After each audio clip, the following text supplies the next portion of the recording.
بسم الله الرحمن الرحيم. الرحمن علم القرآن خلق الإنسان علمه البيان الشمس والقمر بحسبان والنجم والشجر يسجدان والسماء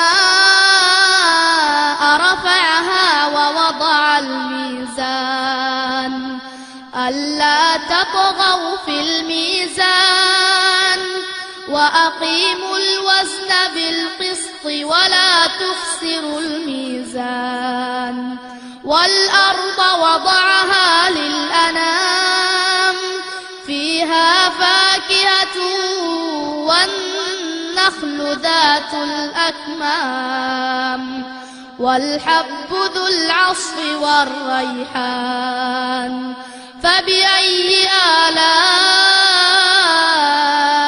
ربكما تكذبان خلق الإنسان من صلصال كالفخار وخلق الجان من ورحمة الله وبركاته. الحمد لله نحمده ونستعينه ونستغفره ونعوذ بالله من شرور أنفسنا وسيئات أعمالنا من يهده الله فلا مضل له ومن يضلل فلا هادي له أشهد أن لا إله إلا الله وأشهد أن محمدا عبده ورسوله أما بعد. எல்லா புகழும் புகழ்ச்சியும் அல்லாஹ் ஒருவனுக்கே உண்டாகட்டுமாக. அவனுடைய அமைதியும் கருணையும் நபிகள் பெருமானார் ஸல்லல்லாஹு அலைஹி வஸல்லம் அவர்கள் மீதிலும் அவர்கள் காட்டிய வழிப்படி வாழக்கூடிய அனைவர்கள் மீதிலும் உண்டாகட்டுமாக. கொஞ்சம் முன்னாடி வந்துக்கிறேங்க, இங்கிட்டு இருக்கிறோம். பேரன்பிற்கினிய எல்லாம் வல்ல அல்லாஹுவின் நல்லடியார்களே, இன்று நடைபெறுகின்ற இந்த நிகழ்ச்சியிலே சத்தியம் ஜெயித்து சூனியம் தோற்றுப்போனது என்ற தலைப்பு இன்றைக்கு பேசுவதற்குரிய தலைப்பாக தேர்வு செய்யப்பட்டிருக்கிறது. இந்த தலைப்பு தேர்வு செய்யப்பட்டதனுடைய பின்னணி என்னவென்பது பெரும்பாலும் நிறைய பேருக்கு தெரிந்திருக்கும். காரணம் என்னவென்றால், கடந்த 1/8/2014 அதாவது 2014 7வது மாதம் 31ஆம் தேதி சென்னை மண்ணடியிலே அமைந்திருக்கின்ற தமிழ்நாடு தௌஹீத் ஜமாத்தினுடைய தலைமை காரியாலயத்தில் அகோரி மணிகண்டன் என்று சொல்லப்படக்கூடிய ஒருவருக்கும் தமிழ்நாடு தௌஹீத் ஜமாத்தினுடைய மாநில தலைவரும் நாமெல்லாம் அறிந்து வைத்திருக்கக்கூடிய பிரபல மார்க்க அறிஞருமான சகோதரர் பி ஜெய்னுலாபுதீன் அவர்களுக்கும் இடையில் சூனியம் தொடர்பான ஒரு ஒப்பந்தம் நடைபெற்றது.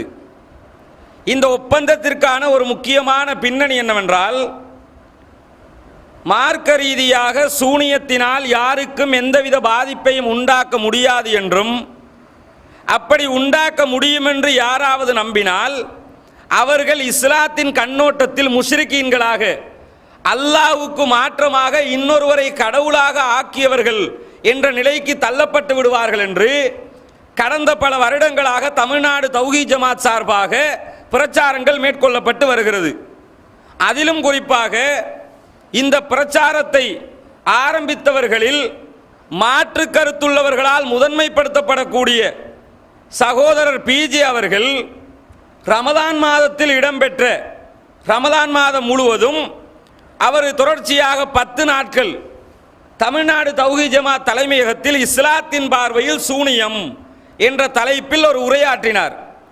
அந்த உரையிலே சூனியத்திற்கு எவ்விதமான தாக்கங்களும் கிடையாது என்பதையும், அப்படி தாக்கம் இருப்பதாக நம்பினால் ஒரு முஸ்லிம் எப்படி முஸ்லிம் என்ற இடத்தை விட்டு முஷ்ரிக்காக மாறுவான் என்பதையும் மிக தெளிவாக துல்லியமாக குர்ஆன் சுன்னா அடிப்படையில் சகோதரர் பிஜே அவர்கள் தெளிவுபடுத்தினார்.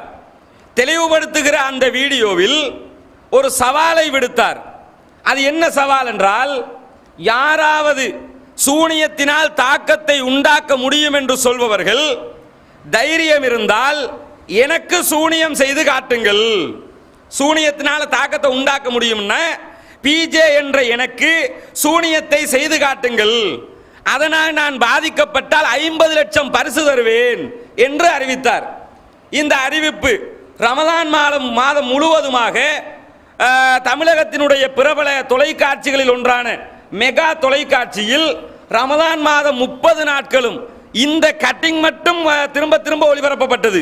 எனக்கு சூனியம் வச்சு காட்டுங்க, நீங்க கேட்கறதெல்லாம் நான் தருவேன், தலைமுடி வேணும்டா தருவேன், சீப்பு வேணும்டா தருவேன், எதையெல்லாம் கேட்பீங்களோ அதை எல்லாத்தையும் தருவேன், அப்படி செஞ்சு பாதிப்பை உண்டாக்கினீங்கன்னா 50 லட்சம் பரிசும் தருவேன் என்று அறிவித்தார். இந்த அறிவிப்பு கொடுக்கப்பட்டது மாத்திரமல்லாமல் நாடு முழுவதும் பிஜேயினுடைய இந்த சவால் இந்தியா முழுவதும் தமிழ் மொழியில், அதே போன்று கர்நாடகா, ஆந்திரா போன்ற வேற்று மொழி பேசக்கூடிய மாநிலங்களில், தெலுங்குல, மலையாளத்தில், உருதுல எல்லாம் போஸ்டராக அடிக்கப்பட்டு நாடு முழுவதும் ஒட்டப்பட்டது. இப்படி ஒட்டப்பட்டதோட நாட்டிலே ஒரு மிகப்பெரிய பரபரப்பு ஏற்பட்டு விட்டது. அது என்ன பரபரப்பு? இவ்வளவு காலமாக சூனியம் இருக்கிறது என்றும் அதனால் பாதிப்பை உண்டாக்க முடியும் என்றும் ஒருவரை அப்படியே கை காலை முடக்கி கட்டிலே படுத்த படுக்கையில் போட்டுவிட முடியும் என்றும் இவ்வளவு பேரும் சொல்லிக் கொண்டிருக்கும் போது திடீரென்று அதால எந்த பாதிப்பும் வராது, எனக்கு செஞ்சு காட்டுங்க என்று தன்னுடைய உயிரை பணயம் வைத்து ஒருவர் சவால் விடுக்கிறார். இது எப்படி சாத்தியமாகும்? இந்த அளவு தைரியமா பேசுறாருன்னா அதுல எதுவுமே இருக்காது என்ற ஒரு நிலைப்பாட்டுக்கு பெரும்பாலான மக்கள் திரும்பி விட்டார்கள். ஆச்சரியம் என்ன தெரியுமா? இதிலே முஸ்லிம்களாக இருப்பவர்கள் மாற்றமடைந்தால் மாத்திரம் பத்தவில்லை, முஸ்லிம்களாக இல்லாத மாற்று மத மக்களுக்கு மத்தியிலே பெரும் தாக்கத்தை உண்டாக்கியது. நேற்றைய தினம் சன் டிவியின் பிரபல தொலைக்காட்சி அத்தனை பேருக்கும் தெரியும், சன் டிவியினுடைய செய்தி பிரிவு சன் நியூஸ் தொலைக்காட்சியில் ஒரு செய்தியை ஒளிபரப்புகிறார்கள் சூனியம் தொடர்பாக. அந்த வீடியோ கிளிப்பை பார்ப்பவர்களுக்கெல்லாம் உண்மையான ஒவ்வொரு மூமினுக்கும் ஒரு சந்தோஷம் ஏற்படும். பில்லி சூனியத்தை நிரூபித்தால் 50 லட்சம் ரூபாய் பரிசளிக்கப்படும் என்று தமிழ்நாடு ஜவ்ஹீத் ஜமாத் அறிவித்துள்ளது. பில்லி சூனியத்தை நம்பும் சிலர் இந்த சவாலை ஏற்றுள்ளனர். எதிரிகளை வீழ்த்த மந்திரவாதிகளின் உதவியுடன் ஏவல் மற்றும் பில்லி சூனியம் வைக்க முடியும் என்பது பல நூற்றாண்டுகளாக நம்பப்பட்டு வருகிறது. தகடு, எந்திரம் எழுதுவது, பொம்மையில் ஊசிகளை குத்துவதன் மூலம் எதிரிகளின் உடலில் பாதிப்பை ஏற்படுத்த முடியும் என்பது மந்திரவாதிகளின் கருத்தாக உள்ளது. தீய சக்திகளை ஏவி எதிரிகளை நிர்மூலமாக்க முடியும் என்ற நம்பிக்கை அனைத்து மதத்தினரிடமும் உள்ளது. ஏவல், பில்லி சூனியம் வைக்கப்பட்டால் அதை முறியடிக்கும் ஆற்றல் அரிய வகை மூலிகைகளுக்கு உள்ளதாக சித்த வைத்தியர்கள் தெரிவித்துள்ளனர். முள்ளமன்றி முள்ள நம்ம யூஸ் பண்ணோம்னு சொன்னா ஒரு குடும்பத்துல கலகத்தை உண்டாக்கலாம், அந்த குடும்பத்தை நாசம் பண்ணலாம். அதே மாதிரி இது குடி ஓட்டி பூண்டுன்னு பேரு. சகுனி குண்டி, ஜடக்காளி, ஜண்டக்காளி, ஜகடகொல்லி, கொல்லிக்கு பள்ளி, இது மாதிரி பலதரப்பட்ட இந்த மூலிகைகளை வச்சு இந்த சூனிய கோளார பில்லியை விட்டு என்ன வேலைகளை செய்யணுமோ பல தேவதைகளை வச்சு பண்ணலாம்.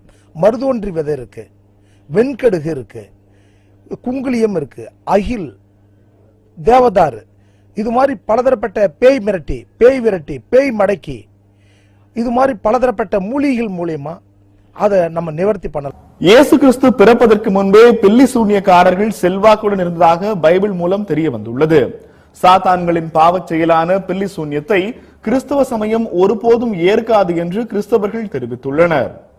பில்லி சூனியத்தை பற்றி லேவியராகமத்தில் இருக்குது. பில்லி சூனியம்ன்றது இயேசு கிறிஸ்து பிறக்கிறதுக்கு முந்தையே பல நூற்றாண்டுக்கு முந்தையே அந்த பில்லி சூனியம் இருந்ததாக பைபிளில் பல இடத்துல குறிப்பிடப்பட்டிருக்கு. கிறிஸ்துவ மதத்தை பொறுத்த மட்டும் பில்லி சூனியம் என்பது மிகவும் கண்டிக்கத்தக்கது. இதை அதுக்கு ஆதரவே கிடையாது, இதை ஆதரிக்கிறதும் இல்லை. இது ஒரு பாவ செயல்னு தான் சொல்லுது. பில்லி சூனியம்ன்றது யார் செய்யறாங்கன்னா சாத்தானுக்குரியதான் செய்வாங்க. பில்லி சூனியம் குறித்த நம்பிக்கை அனைத்து தரப்பினரிடமும் தொடர்கிறது. இந்நிலையில் பில்லி சூனியத்தில் முஸ்லிம்கள் சிலர் ஈடுபடுவது தவறானது, அது இஸ்லாமிய மார்க்கத்திற்கும் எதிரானது என்று தௌஹீத் ஜமாத் தெரிவித்துள்ளது. பில்லி சூன்யத்திற்கு எதிராக அந்த அமைப்பு பகிரங்க சவால் விடுத்துள்ளது. இஸ்லாத்திலேயே பல பேர் என்ன செய்யறாங்க, சூனியம் இருக்கு, சூனியத்தின் மூலமாக பாதிப்பை ஏற்படுத்தலாம், பில்லி சூனியம் என்பது ஒரு மோசமான ஒரு வேலை, இப்படி செஞ்சு கையை காலை முடக்கி விடலாம், மனநோய் பிடித்தவராக மாற்றி விடலாம், அந்த அளவுக்கு மனநிலை பாதிப்பை ஏற்படுத்தக்கூடிய அளவுக்கு ஒரு மிகப்பெரிய தாக்கத்தை ஏற்படுத்தலாம், ஜின்கள் மூலமாக சைத்தான்கள் மூலமாக நடத்தலாம் இப்படிலாம் நம்பிக்கிட்டு இருக்கிறாங்க. அவர்களுக்கும் அதோடு மட்டுமல்லாம இன்னும் பிற மதத்தை சேர்ந்தவர்கள் இது போன்ற மூட நம்பிக்கைகளை விழுகின்றார்களே, அவங்க மத்தியிலே விழிப்புணர்வை ஏற்படுத்த வேண்டும் என்ற ஒரே காரணத்திற்காகத்தான் இந்த பில்லி சூனிய சவால் விடப்பட்டது. பில்லி சூனியம் குறித்த மூட நம்பிக்கைக்கு அறியாமையே காரணம் என்று அறிவியல் இயக்கங்கள் பிரச்சாரம் செய்து வருகின்றன. பில்லி சூனியத்தால் எதிரிகளை வீழ்த்த முடியும் என்றால் காவல்துறை, ராணுவம் எதற்கு என்று பகுத்தறிவு இயக்கங்கள் கேள்வி எழுப்பியுள்ளன. பில்லி சூனியத்தை நிரூபித்தால் உண்மையிலேயே அவர்களுக்கு அது ஒரு பெரிய அறிவியலா கூட மாறும். இப்போ உதாரணமா அணு சக்தியை கண்டுபிடிச்சாங்க, அதை அணு தயாரிச்சாங்க முதல்ல, அதுக்கப்புறம் அணு மின்சாரம் தயார் பண்ணாங்க. பில்லி சூனியத்தை அறிவியல் பூர்வமா நிரூபிச்சாங்கன்னா எதிர்காலத்தில் அறிவியல் அதை எப்படி பயன்படுத்தினா, இவங்க பில்லி சூனியம் வச்சு ஒருத்தருடைய உடல்நிலை பாதிக்க வச்சாங்கன்னா அந்த பில்லி சூனியம் அறிவியலா இருக்குமானால் நிச்சயமாக அறிவியல் அறிஞர் ஒருத்தருடைய உடல்நலத்தை சரி பண்றதுக்கு மாத்திருவாங்க. ஆகவே இது அறிவியல் பூர்வமாக அவங்க நிரூபிக்க தயாரான்னு நம்ம கேட்கிறோம். பில்லி சூனியம் வச்சு ஒரு ஏவல் பண்ணி ஒருத்தவங்களை ஒழிச்சிடலாம் அப்படிங்கறத அரசாங்கம் இன்னைக்கு நம்பல. அப்படி பில்லி சூனியத்தை அரசாங்கம் நம்பிட்டு இருந்ததுன்னு சொன்னா அரசாங்கம் காவல்துறை வச்சிருக்க வேண்டிய அவசியம் இல்லை, அரசாங்கம் ராணுவத்துறையை வச்சிருக்க வேண்டிய அவசியம் இல்லை, அரசாங்க உளவுத்துறையை வைத்திருக்க வேண்டிய அவசியம் இல்லை. குற்றவாளிகள்லாம் இவங்களோட தான் தண்டிக்க முடியுமே தவிர பில்லி சூனியத்தை ஏவி ஒருத்தவங்களை ஒழிக்கணும் அப்படிங்கிறதுல இன்னைக்கு அது அறிவியலுக்கு புறம்பானது அப்படிங்கிறது தான் இன்றைக்கு நவீன அரசாங்கங்களும் நவீன சிந்தனைகளும் இன்னைக்கு உருவாகி இருக்கு. இந்நிலையில் பில்லி சூன்யத்தை நம்பும் சிலர் தமிழ்நாடு தௌஹீத் ஜமாத் விடுத்த பகிரங்க சவாலை ஏற்க முன்வந்துள்ளனர். தௌஹீத் ஜமாத் நிர்வாகிகளுக்கு பாதிப்பு ஏற்படுத்தும் வகையில் பில்லி சூனியம் வைக்கவும் அவர்கள் ஒப்பந்தம் செய்துள்ளனர். என்ன சந்தோஷம் தெரியுமா? ஒவ்வொரு காலகட்டத்திலும் அல்லாஹ் தஆலா நான் மாத்திரம்தான் கடவுள், என்னை தவிர யாரையும் வணங்கக்கூடாது என்ற ஏகத்துவ கொள்கையை ஒரு புரட்சியாக மாற்றி காட்டுவான். அந்த புரட்சி வெடிக்கிற ஒவ்வொரு காலகட்டத்திலும் தமிழ் உலகத்தில் தமிழ் பேசுகிற மக்களுக்கு மத்தியிலே இன்றைக்கு ஒரு ஏகத்துவ புரட்சியை நாம் அனுபவித்துக் கொண்டிருக்கிறோம். காரணம் என்ன தெரியுமா? அந்த சன் டிவியினுடைய நியூஸ் இருக்குதே, அந்த நியூஸை பார்க்கும்போது அப்படியே புல்லரிச்சு போயிருது. ஏன் புல்லரிச்சு போயிருது? அதிலும் குறிப்பாக தமிழக மக்களுக்கு ஒரு இரட்டை சந்தோஷமாக அது மாற்று மதத்தவர்களுக்கு கூட. ஏன் தெரியுமா? தமிழகத்திலே இந்த அதாவது மார்க்க ரீதியாக நாம் எதையெல்லாம் பிதஅத்துங்கிறோமோ, மூட நம்பிக்கை என்று சொல்றோம்ல, இந்த மூட நம்பிக்கைகளுக்கு எதிராக ஒரு காலத்தில் மிக பிரபலமாக பிரச்சாரம் செய்தவர் தந்தை பெரியார். தந்தை பெரியார் இருந்தார். இன்றைக்கு இருக்கிற கருணாநிதி போன்றவர்களுடைய ஆசானாக, அறிஞர் அண்ணா போன்றவர்களுடைய ஆசிரியராக அவரைத்தான் அவர்கள் அத்தனை பேரும் மதிப்பார்கள். தந்தை பெரியார் ஈவேரா ராமசாமி என்று சொல்லக்கூடியவர். இவர்தான் தமிழகத்திலே, அதாவது அவர் கடவுளே இல்லை என்று சொன்னவர். கடவுளே இல்லை என்று பிரச்சாரம் செய்கிற நேரத்தில் குறிப்பாக இந்த மூட நம்பிக்கைகளுக்கு எதிராக அவர் பிரச்சாரம் செய்தார். இதை பற்றி அன்றைக்கு அவர் செய்த பிரச்சாரத்தையும் இன்றைக்கு சகோதரர் பிஜே விடுத்திருக்கிற இந்த சவாலையும் ஒப்பிட்டு தமிழ்நாட்டினுடைய ஒரு பத்திரிகை ஆசிரியர் தலையங்கத்தை தீட்டுகிறது. ஆசிரியர் தலையங்கத்தில் ஒரு மாற்று மதத்தை சேர்ந்த ஆசிரியர் அவர் என்ன எழுதுகிறார் தெரியுமா?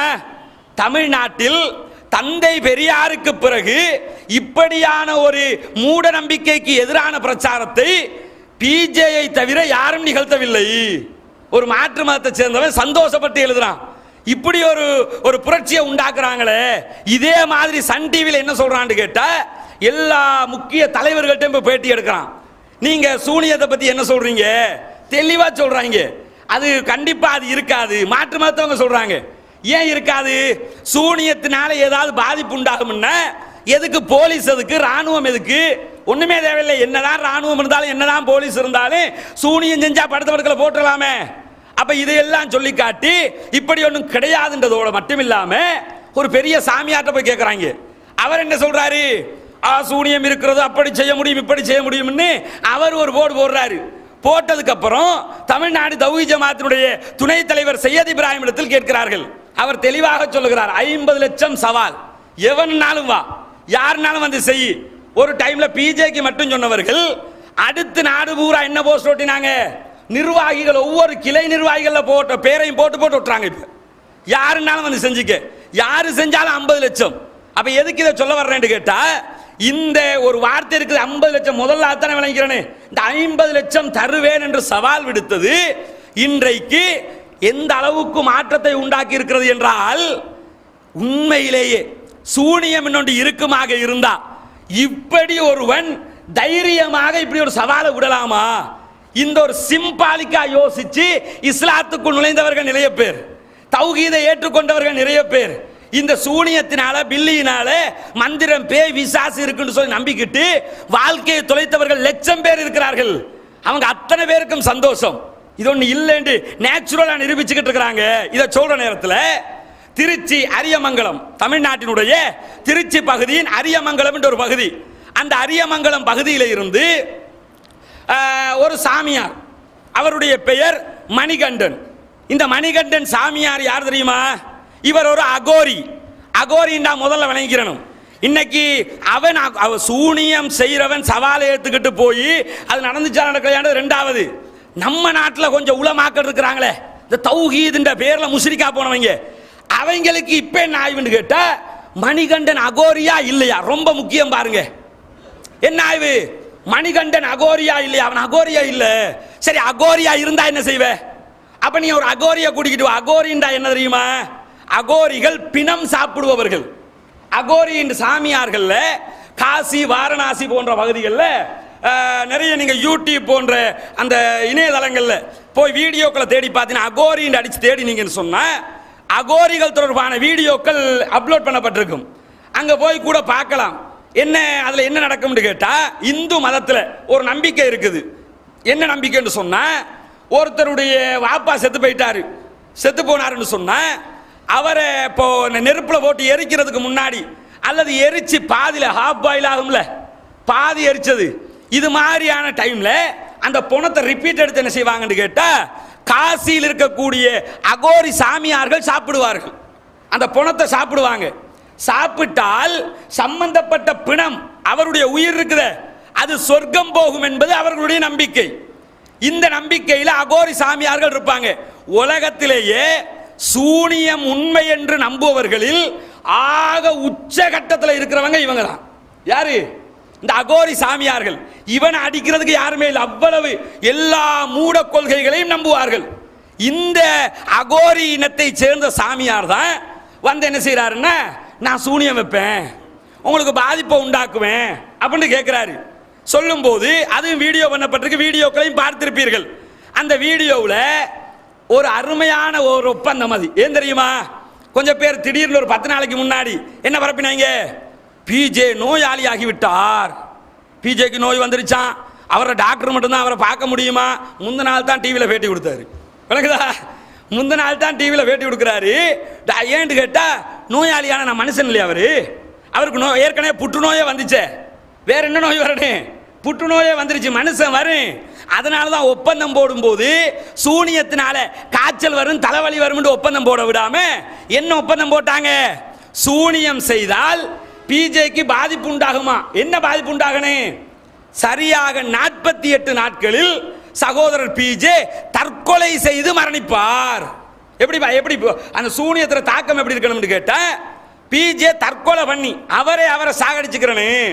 அது மட்டும் இல்ல, இந்த 48வது நாளைக்கு முன்பதாக தற்கொலை பண்றதுக்கு முன்னாடி சூனியத்தினால் பாதிப்பு உண்டாகும் என்று பிஜேயே பேச வைப்போம்ண்டாங்க. பிஜே மாறி பேச ஆரம்பிச்சிருவாராம். சூனியத்துக்கு பாதிப்பு இருக்குது, உண்மைதான் அது, இப்படி பேச வைப்போம். பேசினது மட்டும் இல்லாம அவரை தற்கொலை பண்ண வைப்போம் என்று சொல்லி 2014 இந்த வருடம் 7ஆம் மாதம் 31ஆம் தேதி நடைபெற்ற ஒப்பந்தத்திலே ஒப்பந்தமிடப்பட்டு லாயர் மூலமாக, வக்கீல் மூலமாக அதுக்குரிய ஸ்டேட்மெண்ட் எல்லாம் எழுதப்பட்டு கையெழுத்து, சட்ட ரீதியாக கையெழுத்து போட்டாங்க. சட்ட ரீதியாக கையெழுத்து போடணும்ல, கையெழுத்து போட்டு முடிச்சாச்சு. முடிச்சதுக்கு மட்டும் இல்லாம இதிலே பிஜே தற்கொலை செய்யாவிட்டால், பிஜேக்கு சூனியத்தினால் பாதிப்பு வராவிட்டால், அகோரி சாமியார் அந்த மணிகண்டன் இருக்கிறார்ல, அவர் என்ன செய்யணும்னு கேட்டா, இஸ்லாத்தை ஏற்றுக்கொண்டு சூனியம் பொய்யானது போலியானது என்பதை அவரே பிரச்சாரம் செய்ய வேண்டும் என்பதும் ஒப்பந்தம். அது நாளையில இருந்து அது முடிவாகும். அவர் இஸ்லாத்துக்கு வந்தாலும் வரலன்னாலும் சூனியம் பொய்யுங்கிறது நிரூபணம் ஆயிடுச்சு, அது வேற செய்தி, விளங்குதா? அவர் வருவாரா இல்லையாங்கிறது நாளைக்கு காலைல 11 மணிக்கு தெரியும். இதுக்கு பிறகு நடந்ததுகளுக்கு முன்னாடி ஒரு விஷயம் என்ன தெரியுமா? இதுல கேள்விகளை கேட்டாங்க. பிஜேக்கு கால 50 லட்சம் வழங்குதா, எனக்கு செஞ்சா 50 லட்சம் தருவேனுங்கிறாரு. 50 லட்சத்தை வச்சுக்கிட்டா சொல்றாரு. ஸ்ரீலங்காவுக்கு வந்தாரு. வந்த நேரத்தில் அக்குரணையில் நடந்த தப்லீக் ஜமாத்துக்கு எதிரான பிரச்சார கூட்டத்திலே கூட்டுதுவா இருக்குது என்பதை யாராவது நிரூபித்தால் 1 கோடி தருவேன்னாரு. 1 கோடியை வச்சுக்கிட்டா சொன்னாரு. கூட்டுதுவாவுக்கு மார்க்கத்தில் ஆதாரம் இல்லை, அதனால சொன்னாரு. நீ எவ்வளவுதான் தேடினாலும் கிடைக்காது. அது மாதிரி 50 லட்சத்தை வச்சுக்கிட்டு சொல்றது இல்லை. இது 50 லட்சம் தர வேண்டிய தேவையில்லை, அது நடக்காது, நடக்க போறதில்லை. அப்ப இவ்வளவு நம்பிக்கையோடு அந்த ஒப்பந்தம் போடப்பட்டு கிட்டத்தட்ட 48 நாட்கள் இன்றோட முடிவுற்று விட்டது. இன்னையோட ஒரு மண்டலம் 48 நாள்னா ஒரு மண்டலம் இன்றோடு முடிவுற்று இதுவரைக்கும் கடந்த ஞாயிற்றுக்கிழமை புதிய தலைமுறை தொலைக்காட்சியிலே அருமையான ஒரு அக்னி பரீட்சை என்ற ஒரு பேட்டி நிகழ்ச்சியில் பிஜே கலந்து கொண்டார். அவருக்கு நோய் இருந்துச்சா, நொம்பலம் இருந்துச்சான்னு முழு உலகமுமே பார்த்துச்சு. இப்போ பரபரப்பாக பேசப்படுவது நீங்க வச்சிருக்கிற ஒரு 50 லட்சம் பந்தயம். நீங்க எல்லா ஊர்களிலும் கூட நீங்க பிரச்சாரமும் செய்றீங்க.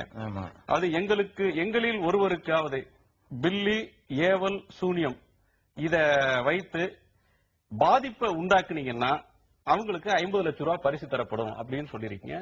அப்படி ஒருத்தர் உங்களுக்கு சவால் விட்டு இருக்கிறார். இப்படி சவால் விட்டு சூனியத்தை அல்லது பில்லி சூனியம் அப்படின்ற ஒன்றை, ஏவல்ன்ற ஒன்றை முறியடிச்சாக வேண்டிய அளவுக்கு சமூகத்துல பிரச்சனை இருக்குன்னு நினைக்கிறீங்களா? அது ஆமா இருக்கிறது. நாங்கள் சூனியம்ங்கிறதை வைத்து நீண்ட நெடுங்காலமாகவே நாங்கள் பிரச்சாரம் பண்ணிட்டு இருக்கோம், தவறு என்று சொல்லி. நீங்க இன்னைக்கு சமூகத்தில் பாத்தீங்கன்னா அதிகமான குடும்பங்கள் நாசமா போறதுக்கு இந்த பில்லி சூனியங்கிறது தான் பிரச்சனையாக இருக்கிறது. அப்ப கணவன் மனைவி பிரச்சனைக்கு பில்லி சூனியம் வைத்து விட்டால், அந்த என்னுடைய மருமகள் மாயம் பண்ணி விட்டால், மந்திரம் பண்ணிவிட்டால் என்றெல்லாம் சூனியம் ஒன்று இருப்பதாக நம்பி அவங்களுக்குள்ள இயற்கையாக ஒத்து போகாத விஷயங்களை எல்லாம் சூனியத்தின் மேல பழி போட்டு குடும்பங்கள் பிரிஞ்சு கிடக்கிறத பாக்குறோம். அது சின்ன ஒரு தலைவலி, காய்ச்சல், வைத்தவலி எது நடந்தாலும் போய் சூனியத்தை வைத்தியம் செய்யாமல் சட்டப்படி மருத்துவம் செய்யணும் முறைப்படி, அதை செய்யாம சூனியக்காரன் நம்பி அவன் சொல்லக்கூடிய பரிகாரங்களை செய்து செத்து போயிடுறாங்க. அந்த நோய் முத்தி போய் விடுகிறது. கடைசி கட்டத்தில் மருத்துவர்கள் காப்பாற்ற முடியாத நிலைக்கெல்லாம் போறாங்க. அப்படி பாதிக்கப்படுறாங்க. அப்ப சூனிய வைக்கிறேன் எடுக்கிறேங்கிற பேர்ல பணங்கள் நிறைய அந்த மந்திரவாதிகள் சொல்லக்கூடியவங்களால சுரண்டப்படுகிறது. பெண்கள் அந்த மாதிரி சூனியம்ங்கிற பேர்ல போகும்போது அவங்கள தவறாக பயன்படுத்தக்கூடிய ஒரு நிலையெல்லாம் அப்படி நிறைய பார்த்த பிறகுதான் இந்த சூனியம்ங்கிறது இல்லாத ஒண்ணு அப்படி நம்புறாங்க. அப்ப பிரச்சாரத்தின் மூலமாக கொண்டு செல்வதை விட அது பொய் என்று நிரூபிக்கிறதுக்கு நம்மளே ஒரு களமா இறக்குவோம். எனக்கு சூனிய வை 50 லட்சம் ரூபாய் தர்றேன் அப்படின்னு சொல்லும் பொழுது யாராவது வரத்தான் செய்வாங்க. அது மாதிரி ஒருத்தர்ல இன்னொருத்தர் 2 பேர் வந்திருக்கிறாங்க. அப்ப 2 பேர் ஒப்பந்தம் போட்டிருக்கிறார்கள், 48 நாளைக்குள்ள நீங்க தற்கொலை பண்ணிட்டு இறந்து விடுவீங்க. 46வது நாள்ல நீங்க பேசிக் கொண்டிருக்கிறோம். 2 நாள் தான் இருக்கிறது. அப்ப நான் தற்கொலை பண்ண சூனியத்தை எதிர்த்து நானே பேசுவேன், சூனியத்தை ஆதரித்து நானே பிரச்சாரம் பண்ணுவேன் அந்த அக்ரிமெண்ட் போட்டாங்க. இன்னைக்கு 46 முடிஞ்சு இன்னும் 2 நாள் முடிய போகிறது. அப்ப இன்னைக்கு வரைக்கும் அது இல்லைன்னு காட்டும் பொழுது மக்களுக்கு என்ன வரும்னா, சூனியம் இருக்கிறன்னு நினைச்சோம், எனக்கு வேண்டி ஒருத்தன் சொல்றான், ஒருத்தன் அதுக்கு முன் வர்றான், 50 லட்சம் தர்றாங்கிறான், முழு அஜெண்டாவா அவரையே குறி வச்சு செஞ்சு பாக்குறான், செய்ய முடியலன்னா பொய். இதுல என்ன மக்களுக்கு வரும்னா, பிரச்சாரத்தால் செய்வதை விட பிராக்டிகலாக மக்களுக்கு உணர்த்துவது அது அதிகமான ஒரு தாக்கத்தை ஏற்படுத்தும். நிறைய இந்து சகோதரர்கள் எங்களுக்கு போன் பண்ணி, நல்ல வேலை நானே சூனியத்தை நம்பி நாசமா போனவன், பணங்களை கொட்டினவன், அது பொய்ன்னு பின்னாடி நான் தெரிஞ்சுக்கிட்டேன், இது அவசியமான பிரச்சாரம் என்று இந்து மத சகோதரர்களை பல பேர் அதை நமக்கு பாராட்டி சொல்றாங்க. இன்ஷா அல்லாஹ் வர்ற ஞாயிற்றுக்கிழமை சென்னை மண்ணடியில ஒரு மிக பிரம்மாண்டமான கூட்டத்திலே பில்லி சூனியம் ஒரு பித்தலாட்டம் தனி பொதுக்கூட்டமே போட்டு பேசுறாரு. மாத்திரமல்ல, இந்த ஒப்பந்தம் நடைமுறையில் இருக்கும் போது ஒரு 20 நாளைக்கு முன்னாடி இதே மணிகண்டனுடைய ஊருக்கு போய், திருச்சிக்கே போய் பில்லி சூனியம் பித்தலாட்டம் மிகப்பெரிய ஒரு புரோகிராம செஞ்சுட்டு வந்தாரு. ஏன் இதெல்லாம் செஞ்சா தெரியுமா? அவன் சொன்னான்ல, 48 நாளைக்குள்ள சூனியம் உண்மை, அதனால் பாதிப்பு ஏற்படும் என்று பிஜேயை சொல்ல வைப்பேன்னா அவர் போய் நடக்காதுன்னு சொல்லிட்டு வந்தார். அவன் நடக்கும் என்று சொல்ல வைப்பேன்னா நடக்காதுன்னு சொல்ல வச்சது மட்டும் இல்ல, அதோடு அதாக இப்ப இந்த 48 நாட்களுக்குள்ள பில்லி சூனியம் ஒரு பித்தலாட்டம் என்று சொல்லி மிக சிறப்பான ஆய்வு புத்தகம் ஒன்றையும் வெளியிட்டு இருக்கிறார். நம்ம கடையிலையும் விற்கிறதுக்கு இருக்கு பில்லி சூனியம் ஒரு பித்தலாட்டம். அந்த 240 பக்கங்கள், சுமார் 240 பக்கங்களை கொண்ட புத்தகம் அதுல சூனியம்ண்டா என்ன, எப்படி பாதிப்பு வருமா இல்லையா, குர்ஆன்ல என்ன வருது, ஹதீஸ்ல என்ன வருது, அக்கு வேறு ஆணி வேறாக அலசி சூனியம் பித்தலாட்டம் தானுங்கிறத இன்னொரு வாட்டி எழுதி முடிச்சிட்டாரு. இவ்வளவும் நடைபெற்றது எதனால் நடக்கிறது? இந்த நம்பிக்கை அனைத்து முஸ்லிம்களுக்கும் வர வேண்டிய நம்பிக்கையா இல்லையா? அல்லாஹ் தஆலா திருமறை குர்ஆனிலே சொல்லுகிறான், மூசா நபியினுடைய வரலாறுகளை சொல்லிக் கொண்டு வரும்போது சொல்லுகிறான், லா யுஃப்லிஹு சாஹிரு ஹைது அத்தா, சூனியக்காரன் எந்த விதத்தில் வந்தாலும் வெற்றி பெற மாட்டான். இந்த ஒரு வசனம் போதாதா? சூனியத்தினால எந்த தாக்கமுமே உண்டாகாது, அதனால எதுவுமே செய்ய முடியாதுங்கிறத ஒரு முஸ்லிம் ஒத்துக்கொள்வதற்கு, மற்றவங்களை விடுங்க, ஒரு முஸ்லிம் நம்புவதற்கு இந்த ஒரு வசனம் போதாதா? தாகா என்ற அத்தியாயத்தில் 69வது வசனம் அல்லாஹ் என்ன சொல்லி காட்டுறான்? லா யுஃப்லிஹு சாஹிரு ஹைசு அத்தா, சூனியக்காரன் எந்த விதத்தில் வந்தாலும் அவனுக்கு வெற்றி கிடைக்காது. எப்படியாவது நிறைய பேருக்கு இந்த 48 நாளைக்குள்ள இந்த ஆளு மண்டையை போட்டுற மாட்டாரான்னு நினைச்சுக்கிட்டு இருந்தாங்க. அல்லாஹ் எப்படி அடிச்சான்? எல்லாவற்றையும் படைத்து கண்காணிக்கக்கூடிய ரப்பு அவன். இது இல்லை என்பதை திரும்பவும் ஒரு முறை நிரூபித்து காட்டினான். திருமறை குர்ஆனிலே அல்லாஹ் நபிகள் பெருமானார் ஸல்லல்லாஹு அலைஹி வஸல்லம் அவர்கள் சொல்கிறார்கள், லா யதுகுலுல் ஜன்னத ஆகுன், அஹமதிலே வரக்கூடிய ஹதீஸ்ல நபிகள் நாயகம் சொல்கிறார், வலா முஅமினும் பிசிஹ்ரின், எவன் ஒருவன் சூனியத்தினால் பாதிப்பு ஏற்படும் என்று சூனியத்தை உண்மைப்படுத்துகிறானோ அவன் சொர்க்கமே நுழைய மாட்டான். ரசூலுல்லாஹ் சொல்றாங்க, சூனியத்தினால பாதிப்பு வரும் என்று யாராவது நினைச்சா அவங்களுடைய தங்குமிடம் எது? நரகம் தான் தங்குமிடம். சொர்க்கம் கிடைக்குமா? சொர்க்கம் கிடையாது. நாம நினைப்போம், எவ்வளவு பெரிய ஆலிம்சா, எத்தனை வருஷமா பேசுறாரு, என்னமா குர்ஆன் சொல்றாரு, இவர் தானே சூனியத்தினால பாதிப்பு வரும்ங்கிறாரு, அது எப்படி பொய்யான்னு நினைக்கிறோம்ல. இவர் சொல்றத நாம பார்க்கணுமா, அல்லாஹ் சொல்றத பார்க்கணுமா? அல்லாஹ் என்ன சொல்ற, நபி அல்லாஹ்வுடைய தூதர் என்ன சொல்றாங்க? சூனியத்தினால பாதிப்பு வரும் என்று யாராவது நம்பினால் அவன் சுவனம் நுழைய மாட்டானுங்கிறாங்க. அல்லாஹ் என்ன சொல்றான்? சூனியக்காரன் எப்படி வந்தாலும் அவன் வெற்றி பெற மாட்டானுங்கிறான். இந்த ரெண்டு வசனங்களும் எதை நமக்கு உணர்த்துகிறது? இதனால ஒண்ணுமே செய்ய முடியாது, இதனால எந்த பாதிப்பையும் உண்டாக்க முடியாது, யாருக்கும் எதுவும் நடக்காது. இது தெளிவாக உணர்த்தும் போது இதுல சர்ச்சைப்பட வேண்டிய அவசியம் இருக்குதா? இல்ல.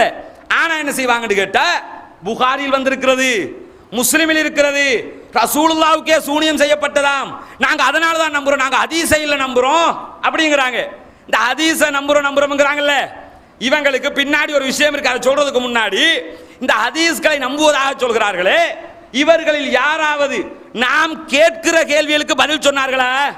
ஹதீஸ்னு நம்புறீங்கல்லப்பா, இது ஹதீஸா இருந்தா அது ஹதீஸ்ங்கிறத நிரூபிக்கணுமே. உதாரணத்துக்கு சில செய்திகளை சொல்லுகிறேன். நபிகள் நாயகத்திற்கு சூனியம் வைத்ததாக இவர்கள் எந்த செய்தி எல்லாம் காட்டுவார்களோ, நபிகள் நாயகத்திற்கு சூனியம் செய்யப்பட்டதாம். ரசூலுல்லாஹ் 6 மாதங்கள் பாதிக்கப்பட்டார்களாம் சூனியத்தினால. ரசூலுல்லாஹ்வுக்கு 6 மாதம் பாதிப்பு வந்ததாம். அந்த 6 மாதம் எப்படி பாதிப்புன்றது வருகிறது. எப்படி பாதிப்பான்? ஒன்றை செய்திருப்பார்கள், செய்தார்களா இல்லையா என்று நபிகள் நாயகமே சந்தேகப்படுவார்கள். சூனியத்தினால ரசூலுல்லாஹ்வுக்கு என்ன பாதிப்பு வந்துச்சான்? ஒன்ன செஞ்சிருப்பாங்களாம், செஞ்சாங்களா இல்லையான்னு நாம இப்ப செஞ்சமா இல்லையா ரசூலுல்லாஹ்வே யோசிப்பாங்களா? மாத்திரமில்ல, ஆயிஷா ரலியல்லாஹு அன்ஹா இதுக்கு ஒரு செய்தியும் சொல்லி காட்டுகிறார்கள். தன்னுடைய மனைவியோடு குடும்ப வாழ்க்கையில் ஈடுபட்டிருப்பார்கள். குடும்ப வாழ்க்கையில் ஈடுபட்டேனா இல்லையா என்று நபிகள் நாயகத்திற்கு சந்தேகம் வரும். இப்படி ஒரு நோய் ரசூலுல்லாஹ்வுக்கு இருந்துச்சுங்கிறாங்க. ஒரு வேலையை செஞ்சுட்டு செஞ்சனா இல்லையா, நடந்துச்சா இல்லையா அப்படின்னு ரசூலுல்லாஹ் சந்தேகப்படுவாங்க. இந்த காலத்துல டிமென்சியான்னு சொல்லுவாங்க. இதுக்கு விளங்குதா? டிமென்சியா மாதிரி ஒரு நோய் இது. அப்ப நபிகள் நாயகத்துக்கு எவனோ ஒருத்தன் இவ்வளவு பெரிய பாதிப்பை உண்டாக்கி விட்டான் என்று இவர்கள் அத்தனை பேரும் சொல்ல வருகிறார்கள். புகாரிக்கு தெரியாதா? உங்களுக்கு தெரிஞ்சிருச்சு. முஸ்லிமுக்கு தெரியாதா? உங்களுக்கு தெரிஞ்சிருச்சு. இன்ன பிற அறிஞர்களுக்கு தெரியாதா? உங்களுக்கு தெரிஞ்சு விட்டது. கேட்கிறாங்கல்ல, நான் என்ன கேட்கிறேன்னா, ஆமா அவங்களுக்கு தெரியாது, எங்களுக்கு தெரிஞ்சிருச்சுப்பா, இதுல என்ன பிரச்சனை? அவங்களுக்கு தெரிஞ்சதே தான் நமக்கு தெரியணுமா? அறிவுல கூடுதல் குறைவு வராதா? அவன் அல்லாஹ்க்கு தெரியாதா உங்களுக்கு தெரிஞ்சிருச்சுன்னு கேட்டா நியாயம் இருக்குது. அனைத்து மறிந்தவன் அல்லாஹ். நபிகள் நாயகத்தை வச்சு நீங்க கேள்வி கேட்டீங்கன்னா நியாயம் இருக்கு. வஹியோட சம்பந்தப்பட்டவர். புகாரியும் மனிதன், மற்றவர்களும் மனிதர்கள். அவரும் தவறு செய்திருப்பார், மற்றவர்களும் தவறு செய்வார்கள். அவர் தவறுதலாக தொகுத்த ஒரு செய்தியை உண்மை என்று வச்சுக்கிட்டு அவருக்கு தவறு என்று தெரியாதான்னு கேட்கிறீங்களே, இது புத்திசாலித்தனமா? அவர் அல்லாட்ட பதில் சொல்லிக்கட்டேன், உங்ககிட்ட வந்து அதை கேட்க போறானா? அல்ல, அவர் சொர்க்கமான நரகமான நம்மளை வச்சாலும் தீர்மானிக்க போறானே, அது அவரை வச்சு தீர்மானிப்பா. நாம் என்ன பார்க்கணும்? நாம பார்க்கிறோம், கண்ணுக்கு முன்னாடி பார்க்கணும். பார்த்து முரண்பாடா இல்லையான்னு பார்க்கிறோம், கரெக்டா இருக்குடா எடுத்துட்டு போயிடலாம். ரசூலுல்லாவுக்கு 6 மாதம் பாதிக்கப்பட்டதுங்கிறோமே, உளறு ரசூலுல்லாஹ் உளறிக்கொண்டு தெரிந்தார்கள்ங்கிறோமே, இது எப்படி இருக்கு தெரியுமா? அல்லாஹ் இவர்களை பார்த்து சொல்லுகிறான் திருமறை குர்ஆனிலே சூரா ஃபுர்கானுடைய 8வது வசனத்தில் அல்லாஹ் தஆலா சொல்லுகிறான், வகாலல் ஸாலிமூன இன் தத்தபிஊன இல்லா ரஜுலன் மஸ்ஹூரா. நபிகள் நாயகத்திற்கு சூனியம் வைக்கப்பட்டிருக்கிறது என்று அநியாயக்காரர்கள் தான் சொன்னார்கள். இன்னைக்கு யாரெல்லாம் ரசூலுல்லாஹ்வுக்கு சூனியம் வச்சிருக்கு, சூனியம் வச்சாங்க, பாதிக்கப்பட்டாங்கன்னு சொன்னா அவங்க யாரு? அநியாயக்காரர்கள் அர்த்தம். நான் சொல்லல, சூரா ஃபுர்கான்ல அல்லாஹ் தஆலா 8வது வசனத்துல சொல்றேன், வகாலல் ஸாலிமூன அநியாயக்காரர்கள் சொன்னார்கள் இந்த நபிக்கு சூனியம் வைக்கப்பட்டிருக்கிறது என்று. அப்ப என்ன அர்த்தம்? இந்த நபிக்கு சூனியம் வைக்கப்படல, அநியாயக்காரன் சொல்லிக்கிட்டு தெரியுறான். உண்மையான மூமின் அதை சொல்ல மாட்டான். இன்றைக்கு நபிகள் நாயகம் சூனியத்தினால் பாதிக்கப்பட்டார்கள் என்று யாரெல்லாம் சொல்லுகிறார்களோ அவர்கள் எந்த லிஸ்ட்ல சேருவாங்கங்கிறத முடிவெடுத்துக்கிறீங்க. ஒண்ணு. ரெண்டாவது, நபிகள் பெருமானார் ஸல்லல்லாஹு அலைஹி வஸல்லம் அவர்கள் இந்த சூனியத்திற்கு உண்மையிலேயே எந்த தாக்கமும் இல்லை, மார்க்க ரீதியாக எந்தவித தாக்கத்திற்கும் இதனால் உள்ளாக்க முடியாது. சூனியத்தினால் தாக்கம் ஏற்படும் என்று ஒருவன் நம்பினால் அவன் முஷ்ரிக்காக மாறிவிடுவான். எப்படி மாறும்? சூனியத்துக்கு மட்டும் இல்ல, பொதுவாகவே எடுத்துக்கிறீங்க. இப்ப எந்த பொருளுக்கு எந்த சக்தி இருக்கிறதோ அந்த சக்தி இருப்பதாக நினைத்தால் தான் அது முறை. ஒரு பொருளுக்கு இல்லாத சக்தி இருப்பதாக நினைத்து விட்டால் அது ஷிர்காக மாறிவிடும்.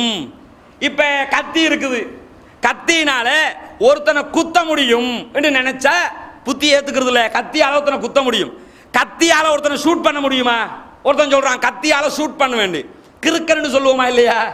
ஏன் சொல்லுவோம்? அதே போல கத்தியால குத்த முடியும், கத்தியால எப்படி ஷூட் பண்ண முடியும்? செய்ய முடியாது. அதே நேரத்தில் இப்ப கல் இருக்குது, கல்லால என்ன காரியம் முடியுமோ அந்த காரியத்தை செய்ய முடியும். ஒருத்தன் சொல்ற கல் எடுத்து நாங்க பில்டிங் கட்டுவோம்ங்கிறான், ஆமா செய்ய முடியும், ஏற்புடையதான். கல்லால கிணறு கட்டுவோங்கிறான், ஏற்புடையதான்.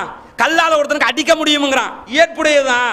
ஆனா கல்லிட்ட போய் அஸ்ஸலாமு அலைக்கும்னா வலைக்கும் அஸ்ஸலாம் சொல்லணும் அப்படிங்கிறான். அப்ப என்ன சொல்லுவோம்? நீ கிறுக்கேம்போம். ஏன் கிறுக்கேம்போம்? அது கல்லுல முடியாது, அதுதானே சொல்றோம். சிலையை வணங்க கூடாதுங்கிறதுக்கு என்ன லாஜிக்கு? அதுல பேசினா கேட்காது, நீ ஏன் போய் அவட்ட கேட்கிற? இப்ராஹிம் நபி சொல்லி தந்த அறிவுரை இதுதான். இதே மாதிரி எல்லா பொருட்களையும் யோசித்து பாருங்கள். தலைமுடி இருக்குது, வெட்டி வீசிட்டோம், வீசினதுக்கு பிறகு தலைமுடிக்கு நமக்கு ஏதாவது சம்பந்தம் இருக்குதா?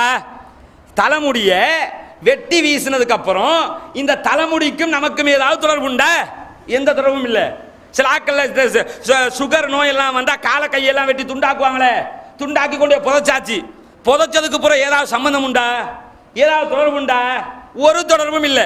ஒரு தொடர்பும் இல்லைன்னு இருக்கும்போது தலைமுடியை கொண்டு வச்சு சூனியம் செஞ்சாங்கிறாங்க, இவங்க நம்பிக்கிட்டு இருக்கிறாங்க. ஒரு தொடர்பும் இல்லைன்னு விளங்குதா இல்லையா கண்ணுக்கு முன்னாடி? தலைமுடியால எது செய்ய முடியுமோ அதுதான் செய்ய முடியும். அதை தவிர அதனால நோயை உண்டாக்க முடியும்னு நம்பின, மூக்குக்குள்ள தலைமுடி போனா பீனஸ் மாதிரி ஏதாவது வரும்னு சொன்னா ஏற்புடையது. அவன் கொண்டே வச்சு மந்திரிப்பான், அதனால கை காலு முடங்கும்னு சொன்ன இது ஏற்புடையதா இருக்குதா? இதனால தான் இஸ்லாம் சொல்லுது, யாருக்கு நோயை தருகிற அதிகாரம் அல்லாஹ்வுக்குரியது, நோயை நீக்குகிற அதிகாரம் அல்லாஹ்வுக்குரியது. அல்லாஹ்வுக்குரிய அதிகாரத்தை ஒரு மனிதனிடம் கொடுத்தால் அது ஷிர்காக மாறிவிடும். அல்ல இப்ப எனக்கு எப்ப காய்ச்சல் வரணும்ங்கிறத அல்லாஹ் தான் முடிவெடுப்பான், எனக்கு எப்ப வயிற்று வலி வரணும்ங்கிறத அல்லாஹ் தான் முடிவெடுப்பான், உங்களுக்கு எப்ப இடுப்பு வலி வரணும்ங்கிறத அல்லாஹ் தான் முடிவெடுப்பான். ஆனா சூனியம் உண்மைன்னு சொல்றவங்க என்ன சொல்ல வர்றாங்க? எனக்கு எப்ப காய்ச்சல் வரும்ங்கிறத சூனியக்காரன் முடிவெடுப்பான். ஏன்னா அவன் தானே செய்ய போறான். எனக்கு அது மட்டும் இல்ல, காய்ச்சல் வருமாங்கிறதையும், காய்ச்சல் வருமா, தலைவலி வருமா, இடுப்பு வலி வருமா, எந்த வலி வரும்ங்கிறதையும் அவன் தான் முடிவெடுப்பான். இதுல ஆச்சரியம் என்ன தெரியுமா? இந்த சூனியத்தினால கைய கால முடக்கலாம்ங்கிறாங்கல்ல, சூனியத்தினால நடத்த வைக்கிற நீங்க இருக்கிறத இல்லாமலாக்கி காட்டுங்க பார்ப்போம். ஒன்னு நடத்த வைக்கிறது, ஒன்னு உண்டாக்குறது. நோயே உண்டாக்குறீல, காய்ச்சல் தலைவலி இடுப்பு வலி உண்டாக்க முடியுங்கிறீல. எய்ட்ஸ் நோயாளிகளை பூரா சூனியத்துல இருந்து எய்ட்ஸை இல்லாமலாக்குங்க பார்ப்போம். செய்ய முடியுமா? அறிவியல் உலகம் இதை ஒத்துக்குருமா? அறிவியல் உலகத்தை விடுங்க, ஒரு மனுஷன் இதை ஒத்துக்குருவானா? ஒரு சின்ன குழந்தை இதை ஒத்துக்குருமா? அப்ப என்ன நினைச்சுக்கிட்டு இருக்கிறாங்க?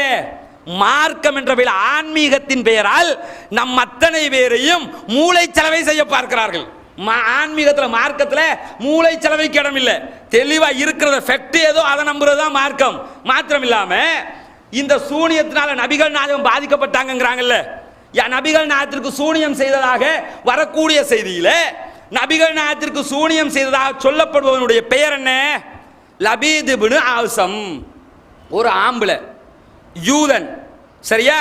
ஒரு யூதன், ஒரு ஆண், லபீத் இப்னு ஆசம் என்பவன் நபிகள் நாயகத்திற்கு சூனியம் வைத்தானாம்.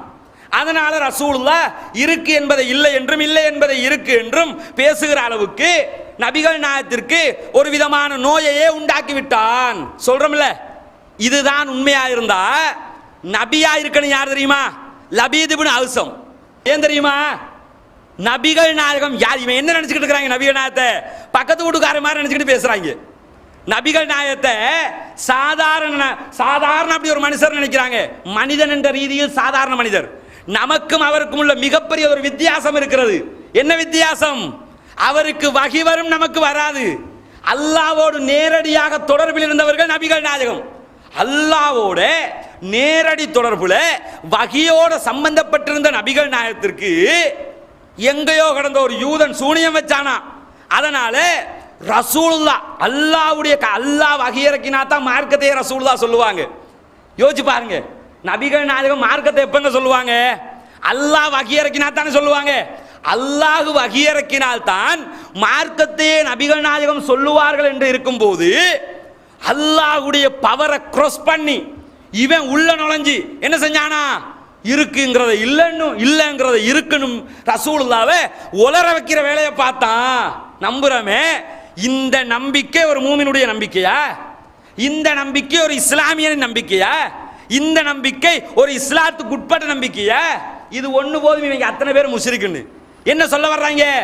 முகம்மது நபியை விட லபீத் இப்னு ஆசம் என்ற யூதன் சக்தி உள்ளவன், அவனுக்கு ஏதோ ஒரு பவர் இருக்கிறது, அவனுக்கு ஏதோ ஒரு ஆற்றல் இருந்தது, அதனால் தான் செய்தான்.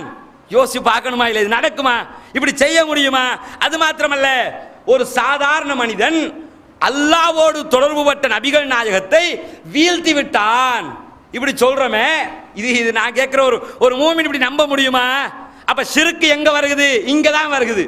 ஒரு யூதன் நான் கேட்கிறேன், இந்த காலத்துல ஒரு பௌத்த மனிதன், இப்ப அகோரி மணிகண்டன் இருக்கானே, அகோரி மணிகண்டன் சூனியம் வச்சதா சொன்னானே, அவன் குர்ஆன் ஹதீஸை நம்பிட்டு சூனியம் வச்சானா? எப்படி சூனியம் வச்சான்? ஒரு பேச்சுக்கு சூனியம் பழிச்சுட்டு வைப்போம். பிஜே தூக்குல தொங்கிட்டார் காலையில என்று வச்சுக்கிறோமே, தொங்கிட்டார்ல. இப்ப அகோரி மணிகண்டன் எந்த இடத்துல ஷிர்க் எப்படி ஆகுதுன்னு விளங்கணும்ல. அகோரி மணிகண்டன் எதை வைத்து சூனியம் செய்தான்? திருச்சி மாநகராட்சியால போய் போலீஸ்ல கம்ப்ளைண்ட் கொடுத்துட்டாங்க. ஏன் கம்ப்ளைண்ட் கொடுத்துட்டாங்க? இந்த ஆளால பெரிய தொல்லையா இருக்குது, நைட்டு பூரா மாநகராட்சி காட்டுக்குள்ள நிர்வாணமா இருந்துகிட்டு கத்திக்கிட்டு இருக்கிறான். நிர்வாணமா உட்கார்ந்துக்கிட்டு தலைகீழா, வேற நிர்வாணமா தலைகீழா நின்றுக்கிட்டு ஒரு நாளைக்கு சுமார் 1500 மந்திரங்களை சொல்றானா. ஏன்டா இப்படி உளறிக்கிட்டு இருக்கேன்னு கேட்டதுக்கு, நான் சொல்லுகிற மந்திரங்கள் பேய்களுக்கும் பிசாசுகளுக்கும் கேட்டு அதுல காதுல போய் உழணுமா. பேடியம் பிசாசுரையும் வழங்கா சூனியம் இல்ல ஃபர்ஸ்ட், அதுக்கு முதல்ல எது? பேய் பிசாசு இல்ல. இவன் என்ன சொல்ல வர்றான்? கத்துற கத்து பேய்க்கும் பிசாசுக்கும் கேட்டு அவைகள் பிஜேக்கு தற்கொலை செய்யற அளவுக்கு ஒரு தூண்டலை உண்டாக்கிரும். அதுக்கு தான் நான் இதை சொல்லிக்கிட்டு இருக்கிறேன் அப்படின்னு சொல்லி அவன் பேப்பர்காரனுக்கு ரிப்ளை கொடுக்குறான். நான் என்ன கேட்கிறேன்னு கேட்டா, இந்த அகோரி மணிகண்டன் யாரை நம்பி இப்ப சூனியம் செஞ்சான்? பேயையும் பிசாசையும்.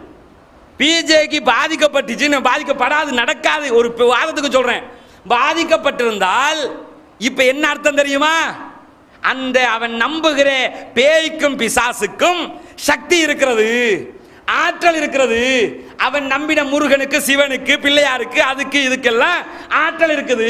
இப்ராஹிம் நபி இதைத்தான் இல்லைன்றாரு. இப்ராஹிம் நபி எதை இல்லைன்றாங்களோ அதை இருக்குங்கிறாங்க. அதனாலதான் ஒட்டுமொத்தமா முஸ்லிம்களுங்கிறோம். என்ன அர்த்தம் கேட்டா, மூத்தாசிலாக்கள், ஜஹ்மியாக்கள், அவர்கள் இவர்கள் சொன்னீங்கல்ல, சொன்ன யாராவது அதை நிரூபிச்சுட்டு போங்க. செய்ய முடியுமா? செய்ய முடியல. அல்லாஹ் தஆலா இன்னும் சில செய்திகளை சொல்றேன். இப்ப குர்ஆனோடு சூனியம் தொடர்பான செய்திகள் மோதுவதனால் அதனை எடுக்கக்கூடாது, அப்படி ஒன்று நடக்கவில்லைங்கிறோம். அது மட்டும் இல்ல, இன்னும் சில செய்திகளையும் சொல்லி காட்டுறோம். குர்ஆனோட மோதுது, இது ஹதீஸே இல்ல, ரசூலுல்லாஹ் இப்படி சொல்லலங்கிறோம். ஆனா ஹதீஸ் புகாரில் வந்திருக்குது. ரசூலுல்லாஹ் சொன்னாங்க, நம்பத்தான் வேணும்ங்கிறாங்க. புகாரியிலே 3359வது ஹதீஸாக ஒரு செய்தி பதியப்படுகிறது. ஒரு சில செய்திகளை மட்டும் சொல்ற, அந்த புக்கை மேலதிக வழக்கத்துக்கு அந்த புக்கு இல்லாட்டி ரமதான்ல 10 நாள் பேசின வீடியோ இருக்குது, அதை எடுத்து பாருங்க. உதாரணமாக புகாரில இடம்பெறக்கூடிய குறித்த செய்தியில நபிகள் நாயகம் சொல்கிறார்கள், ரசூலுல்லாஹ் சொன்னார்களாம், அமர பி கத்லில் வஸகி, ரசூலுல்லாஹ் பள்ளிகளை கொல்ல சொன்னார்கள்.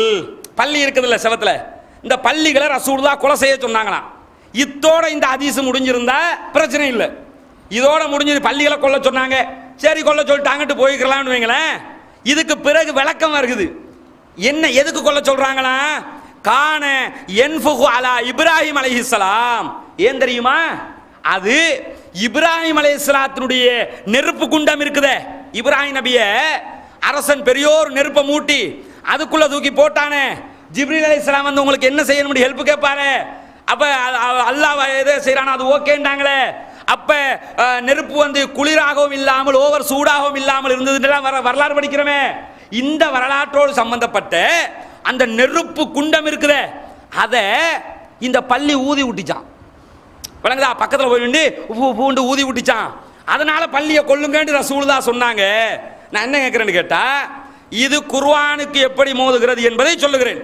அதுக்கு முன்னாடி இந்த உலகத்தில் நாம் பின்பற்றக்கூடிய நபியை விட, நாம பின்பற்றுதமே முகமது நபி, இவரை விட யாராவது அறிவாளி இருக்க முடியுமா? சும்மா நான் கேட்கிறேன், நபிகள் நாயகத்தை விட ஒரு அறிஞன் இருக்க முடியுமா? ஒரு அறிவாளி இருக்க முடியுமா? ஒரு கல்விமான் இருக்க முடியுமா? மிக பிரம்மாண்டம் ஒரு கல்வி பொக்கிஷம் அவர். அந்த நபிகள் நாயகம் இப்படி ஒரு செய்தியை சொல்லியிருப்பாங்கன்னு மனசால ஏற்றுக்கொள்ள முடியுதா? சும்மா நான் கேட்கிறேன், ஒரு நெருப்பு இருக்குதுங்க அடுப்புல, ஒரு 3 கல் வச்ச அடுப்புல நெருப்பு எரியுது, அதுக்கு பக்கத்துல பள்ளி போகுமா? ஊதுறது ரெண்டாவது, அதுக்கு பக்கத்துல பள்ளி போகவாது செய்யுமா? போகாதுல்ல, உண்மையிலே போகாது. இப்படி இருக்கும்போது இப்ராஹிம் நபிக்கு மூட்டிய நெருப்பு குண்டம் எப்படிப்பட்டது? கற்பனை கெட்டுமா? அவ்வளவு பெரிய நெருப்பு குண்டத்துக்கு பக்கத்துல ஒரு பள்ளி ஊதி விட்டுச்சு, அதனால கொள்ளுங்க என்று நபிகள் நாயகம் சொன்னதாக வருகிறது. உண்மையிலே நபிகள் நாயகம் இப்படி சொல்லுவாங்களா? முதல்ல அவ்வளவு குறுகிய அறிவைத்தான் அல்லாஹ் அவர்களுக்கு கொடுத்திருந்தானா? பார்த்தாலே விளங்குது. கண்டிப்பா ரசூலுல்லாஹ் சொல்லல, இதை சொல்ல மாட்டாங்க. அது மட்டும் இல்ல, இஸ்லாமிய வரலாற்றில் எல்லா உயிரினங்களும் நபிமார்களுக்கு உதவி செய்திருக்கிறதே தவிர உபகாரம் செய்யவில்லை. உயிரினங்கள் எல்லாம் எடுத்துக்கிறங்க, அபாபில் பறவை உதவிதான் செய்தது. சுலைமான் நபியுடைய காலத்தில் பறவைகள் உதவிதான் செய்தது. எல்லா உயிரினங்களும் உதவிதான் செய்திருக்குமே தவிர எந்த உயிரினமும் உபத்திரவம் செய்யல. அது அல்லாஹ்வே என்ன செய்யறான்னு கேட்டா, சொல்ற நேரத்தில் அல்லாஹ்வே மிக தெளிவாக சொல்லி காட்டுகிறான், வானங்களில் உள்ளவைகளும் பூமியில் உள்ளவைகளும் அனைத்தும் அல்லாஹ்வுக்கு தான் கட்டுப்படுகின்றன. அல்லாஹ்க்கு மாறு செய்யாது. மனுஷனும் ஜின்னும் தான் அந்த வேலையை செய்வான். அல்லாஹ்க்கு மாறு செய்யற வேலையை மனுஷனும் ஜின்னும் தான் செய்வோமே தவிர ஆடு மாடு புள்ள இதெல்லாம் செய்யுமா? செய்யாதுன்னு அல்லாஹ் சொல்றான். அதுக்கு அந்த செட்டப்பே அல்லாஹ் வைக்கல. செய்யாதுன்னு இருக்கும்போது பள்ளி போய் இப்ராஹிம் நபிக்கு எதிராக செயல்பட்டதுன்னு சொல்லி புகாரில ஹதீஸ் வருது. புகாரி இமாமுக்கு தெரியாதா, அவங்களுக்கு தெரிஞ்சிருச்சுன்னு கேட்கிறோமே, இது அதிமேதாவித்தனம் இல்லையா? இது பார்த்த புகாரி இமாம் ஹதீஸ்ன்னு வந்ததுனால பதிவு செஞ்சுட்டு போயிருப்பாரு. பார்க்கிறோம் அது ஹதீஸ் இல்லைன்னு விளங்குது. தூக்கி குர்ஆனா? இது புகாரி கிதாபு தானே. அல்லாஹ் குர்ஆன நபிகள் நாயகம் உயிரோடு இருக்கும் போதே இதுதான் குர்ஆன்ட்டு போயிட்டாங்க. இப்ப அதுல ஒரு வசனத்தை தூக்குங்கன்னு சொன்னா தான் பிரச்சனை. நபிகள் நாயகம் முடிவெடுத்தாங்க. புகாரி கிதாபு நபிகள் நாயகம் முடிவெடுத்தாங்களா? புகாரி உங்களோட கிதாபு கொண்டு வாங்க, எல்லாத்துக்கும் சொல்லுங்க, ரெஃபரன்ஸ் பார்க்குறேன், எல்லாம் ஓகேன்னு ரசூலுல்லாஹ் சொன்னாங்களா? முஸ்லீம் உங்களோட கிதாபு கொண்டு வாங்க, எல்லாத்தையும் பார்த்தாங்களா? மனிதர்கள் தொகுத்தார்கள், தவறு வந்திருந்தால் தவறை தூக்கி வீச வேண்டும். சரி, இதை தூக்கி வீச முடியாதுன்னு அவங்க வாதுறாங்கன்னு வைப்போமே. இன்னொரு செய்தி இருக்குது, இதுக்கு என்ன பதில் சொல்றாங்கன்னு கேளுங்க. என்ன செய்தி தெரியுமா? அதாவது அல்லாஹ் தஆலா நபிகள் நாயகம் ஸல்லல்லாஹு அலைஹி வஸல்லம் அவர்களை மேராஜுக்கு அழைத்து சென்றார். எல்லாருக்கும் தெரிஞ்ச விஷயம். மேராஜுக்கு அழைத்து சென்றது மதரசால ஓதுற சின்ன குழந்தைகள் இருக்குதே, அவங்கள்ட்ட கூப்பிட்டு கேட்டா கூட நபிகள் நாயகம் நபியானதன் பின்னால் அல்லாஹ் தஆலா மேராஜுக்கு அழைத்து சென்றான். அவர்கள் வந்து நடந்தவற்றை சொன்னார்கள். நிறைய பேர் முஸ்லிமா இருந்தவங்களே முர்த்ததா போயிட்டாங்க. அபூபக்கர் சித்திக் ரலியல்லாஹு அவர்களை போன்றவர்கள் போகவில்லை. அதனால தானே அவருக்கு சித்திக்ன்ற பேரு. எல்லாருக்கும் தெரிஞ்ச சம்பவம். நபிகள் நாயகம் எப்பொழுது மேராஜுக்கு சென்றார்கள் என்று கேட்டால் அத்தனை பேரும் என்ன பதில் சொல்லுவோம்? கோரசா பதில் சொல்லுவோம். எப்படி சொல்லுவோம்? நபிகள் நாயகம் நபியானதற்கு பிறகு மேராஜுக்கு சென்றார்கள். இது வெளிப்படை நிரூபிக்கப்பட்ட வரலாறு. புகாரியில இடம்பெறக்கூடிய ஒரு ஹதீஸ்ல என்ன இடம்பெறுதுன்னு கேட்டா 3570வது ஹதீஸ்ல நபிகள் நாயகம் அவர்கள் நபியாவதற்கு முன்பதாகவே மேராஜ் போனார்கள் என்று புகாரி இமாம் பதிவு செஞ்சு வச்சிருக்காரு. ரசூலுல்லாஹ் நபியாகிறதுக்கு முன்னாடி மேராஜுக்கு போனாங்களாம். அப்படி போக முடியுமா? நபிமார்களுக்கு மட்டுமுள்ள ஒரு தனிச்சிறப்பது. நபியத்தான் அல்ல அழைச்சிட்டு போவான். நபியாகவே இல்லாத நேரத்தில் அவங்கள்ட்ட நீங்க கேளுங்க, நபி ஆகிறதுக்கு முன்னாடி மேராஜ் போக முடியுமான்னு ஃபர்ஸ்ட் கேளுங்க. கண்டிப்பா முடியாதும்பாங்க. போனதாக புகார்ல ஹதீஸ் வருது, அப்ப நம்ம தான் வேணும்ன்றாங்க. விளங்குதா? சரி நம்புறோம், புகார்ல ஹதீஸ் வருது இல்ல, நம்பிடுவோம். அப்ப நபியாகினத்துக்கு பிறகு மேராஜ் போனாங்கன்னு வருது, அப்ப 2 வாட்டி போனாங்களா? ஒன்னு என்ன செய்யணும்? 2 வாட்டி போனாங்கன்னு சொல்லணும். அதையும் சொல்ல மாட்டாங்க. 2 வாட்டி போகல, ஒரு தடவை தான் போனாங்க. அந்த ஒரு தடவை எப்ப? நபியானதுக்கு பிறகு. அப்ப நபியானதுக்கு முன்னாடி போனதாக புகார்ல ஒரு ஹதீஸ் வருது, அதுக்கு உண்மைதான். இப்ப உண்மைன்னா எப்பப்பா போனாங்க? அதுக்கு உண்மை இதுக்கு உண்மைன்னா எது உண்மை? 2ல ஒண்ணு சொல்லு. என்னன்னா இவங்களுக்கு நபிகள் நாயகத்தை பாதுகாக்கணுங்கிறத விட, இந்த மார்க்கத்தை உண்மையாக்கணுங்கிறத விட புகாரி இமாம பாதுகாக்கணுங்கிறத பெருசா போயிடுச்சு. இந்த ஷாஃபி மதுஹப், ஹனபி மதுஹப்காரன் ஷாஃபி ஹனபின்னு கத்திக்கிட்டு தெரிஞ்சாங்கல்ல, ஷாஃபி இமாம் சொன்னா அப்படி ஆகுமா, ஹனபி இமாம் அப்படி செய்வாரான்னு கேட்டாங்கல்ல, இது மாதிரி புகாரி முஸ்லிம் தலை கடிச்சிருச்சு. இப்ப வழங்குதா? அந்த இமாம்களுடைய சிந்தனை தலைக்கடிக்க போய் தான் புகாரி சொன்னா தவற வருமா, முஸ்லிம் தவறா சொல்லுவாரான்னு கேட்கிறாங்கல்ல. சொல்லி இருக்கிறாரு, அவர் தான் தவறு விட்டுருக்கிறார். மார்க்கம் தவறு விடல, அவர் மனிதன், ஒரு சிறந்த அறிஞர், மனிதன் என்ற வகையில் தவறு விட்டு இருக்கிறார். இதை ஒத்துக்கொள்றதுக்கு ஏன் மனசு கஷ்டப்படுகிறது? அதே மாதிரி இன்னொரு செய்தியை பாருங்கள். அதாவது உமாமத் அபு உமாமத் அபு உமாமா அல் பாஹிலி ரலியல்லாஹு அன்ஹு அவர்கள் சொல்கிறார்கள், ஒரு வழியா அப்படி போய்கிட்டு இருக்கிறாங்களாம். ரசூலுல்லாஹ்வுடைய மரணத்துக்கு பிறகு இப்படி போய்கிட்டு இருக்கிறாங்க. போற நேரத்தில் ஒரு வீட்டுக்குள்ள ஒருத்தரோட இப்படி பேசுறாங்க. பேசும்போது வீட்டுக்குள்ள பாக்குறாங்க, வீட்டுக்குள்ள ஏறு கலப்பை இருக்குது. விவசாயம் பண்ற கலப்பை இருக்குது. விவசாயிகள் வயர உழவு பண்றதுக்குரிய விவசாய கருவிகளை வீட்டுக்குள்ள பாக்குறாரு. பார்த்ததும் என்ன சொல்றாரு கேட்டா, லா யதுகுலு ஹாதா பைத்த கௌமின் இல்லா அதுகலஹுல்லாஹு துல்ல. எந்த கூட்டத்தாருடைய வீட்டுக்குள் இந்த விவசாய கருவிகள் இருக்கிறதோ அந்த கூட்டத்துக்கு அல்லாஹ் தஆலா இழிவை உண்டாக்காமல் விடமாட்டான் அப்படின்னு ரசூலுல்லாஹ் சொன்னாங்க. ரசூலுல்லாஹ் என்ன சொல்றாங்களா? விவசாய கருவி யார வீட்டுக்குள்ள இருக்குதோ அந்த சமுதாயத்துக்கு இழிவு வரும்னு சொன்னாங்களாம். இப்படி ரசூலுல்லாஹ் சொல்லி இருந்தா ஸ்ரீலங்காவில் இருக்கிற முக்காவாசி பேர் இழிவடைஞ்சவங்க தான், இந்தியாவில் இருக்கிற முக்காவாசி பேர் இழிவடைஞ்சவங்க தான், தெற்காசியா ஃபுல்லா இழிவடைஞ்சவங்க தான். இதுக்கு முன்னாடி மதீனா சஹாபாக்கள் இழிவடைந்தவர்கள் என்ற லிஸ்டுக்குள்ள வருவாங்க. இந்த ஹதீஸ் உண்மைண்டானா ஏன் தெரியுமா? அவங்களும் விவசாயிகள் தான், பேரிச்சம்பழ விவசாயிகள் தானே. அப்ப விவசாய கருவிகள் இருக்கிற வீடு ரசூலுல்லாஹ் குர்ஆன்ல நீங்க 100க்கும் மேற்பட்ட வசனங்களை காண முடியும். விவசாயத்தை வலியுறுத்தி விவசாயம் சிறந்தது என்று சொல்லக்கூடிய வசனங்கள். குர்ஆன் சிலாயிச்சு பேசுது விவசாயத்தை. அப்படி பேசுகிற ஒரு குர்ஆன், அப்படி பேசுகிற அல்லாஹ் விவசாய கருவிகள் இழிவடைந்தது என்று நபிகள் நாயகத்தை சொல்ல வைப்பானா? அப்ப என்ன விளங்குது?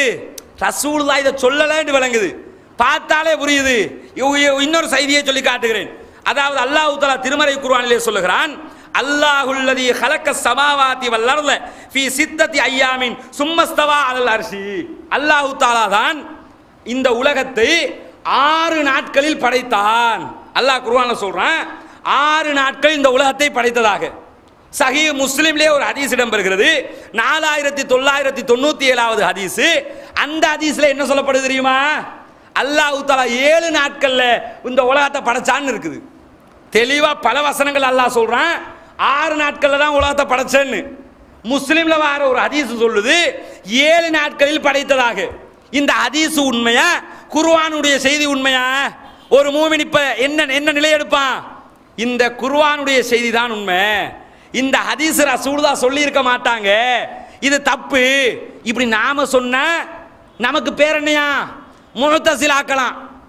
அவர்களாலேயே மதிக்கப்படக்கூடிய ஷைகுல் இஸ்லாம் இப்னு தைமியா சொல்றாரு, இது ஹதீஸ் இல்ல, இது எடுக்க கூடாது, குர்ஆனுக்கு மாற்றமாக இருக்குது. இப்ப இப்னு தைமியா ஷைகுல் இஸ்லாமா முஅ்தஸிலாவா?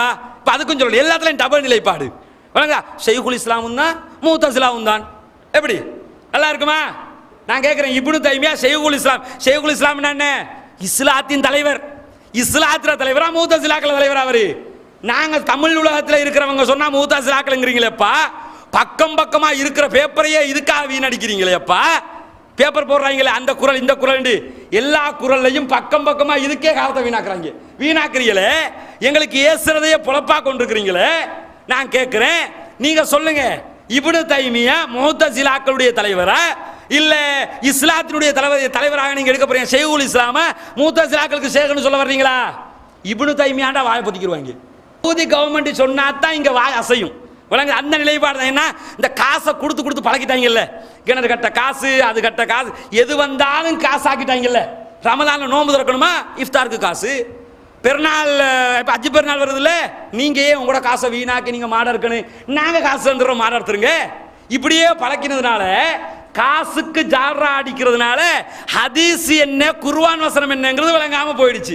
அப்ப என்ன அல்லாஹ் தஆலா திருமறை குர்ஆனிலே சொல்லி காட்டுகிறான், மன் கஃபர பில்லாஹி மின் பாதி ஈமானிஹி, யாரெல்லாம் அல்லாஹ்வை நம்பிய பின் அவனை மறுப்பவர்களாக இருக்கிறார்களோ, அல்லாஹ்வை நம்பினதுக்கு பிறகு இந்த ஏகத்துவத்தை ஏற்றுக்கொண்ட பிறகு யாரெல்லாம் அவனை மறுப்பார்களோ அவர்கள் மீதிலும், மறுப்பதற்கு உள்ளத்திலே தாராளமாக இடமளிப்பவர்கள் மீதிலும் அல்லாஹ்வின் கோபமும் கடும் வேதனையும் உண்டாகும்.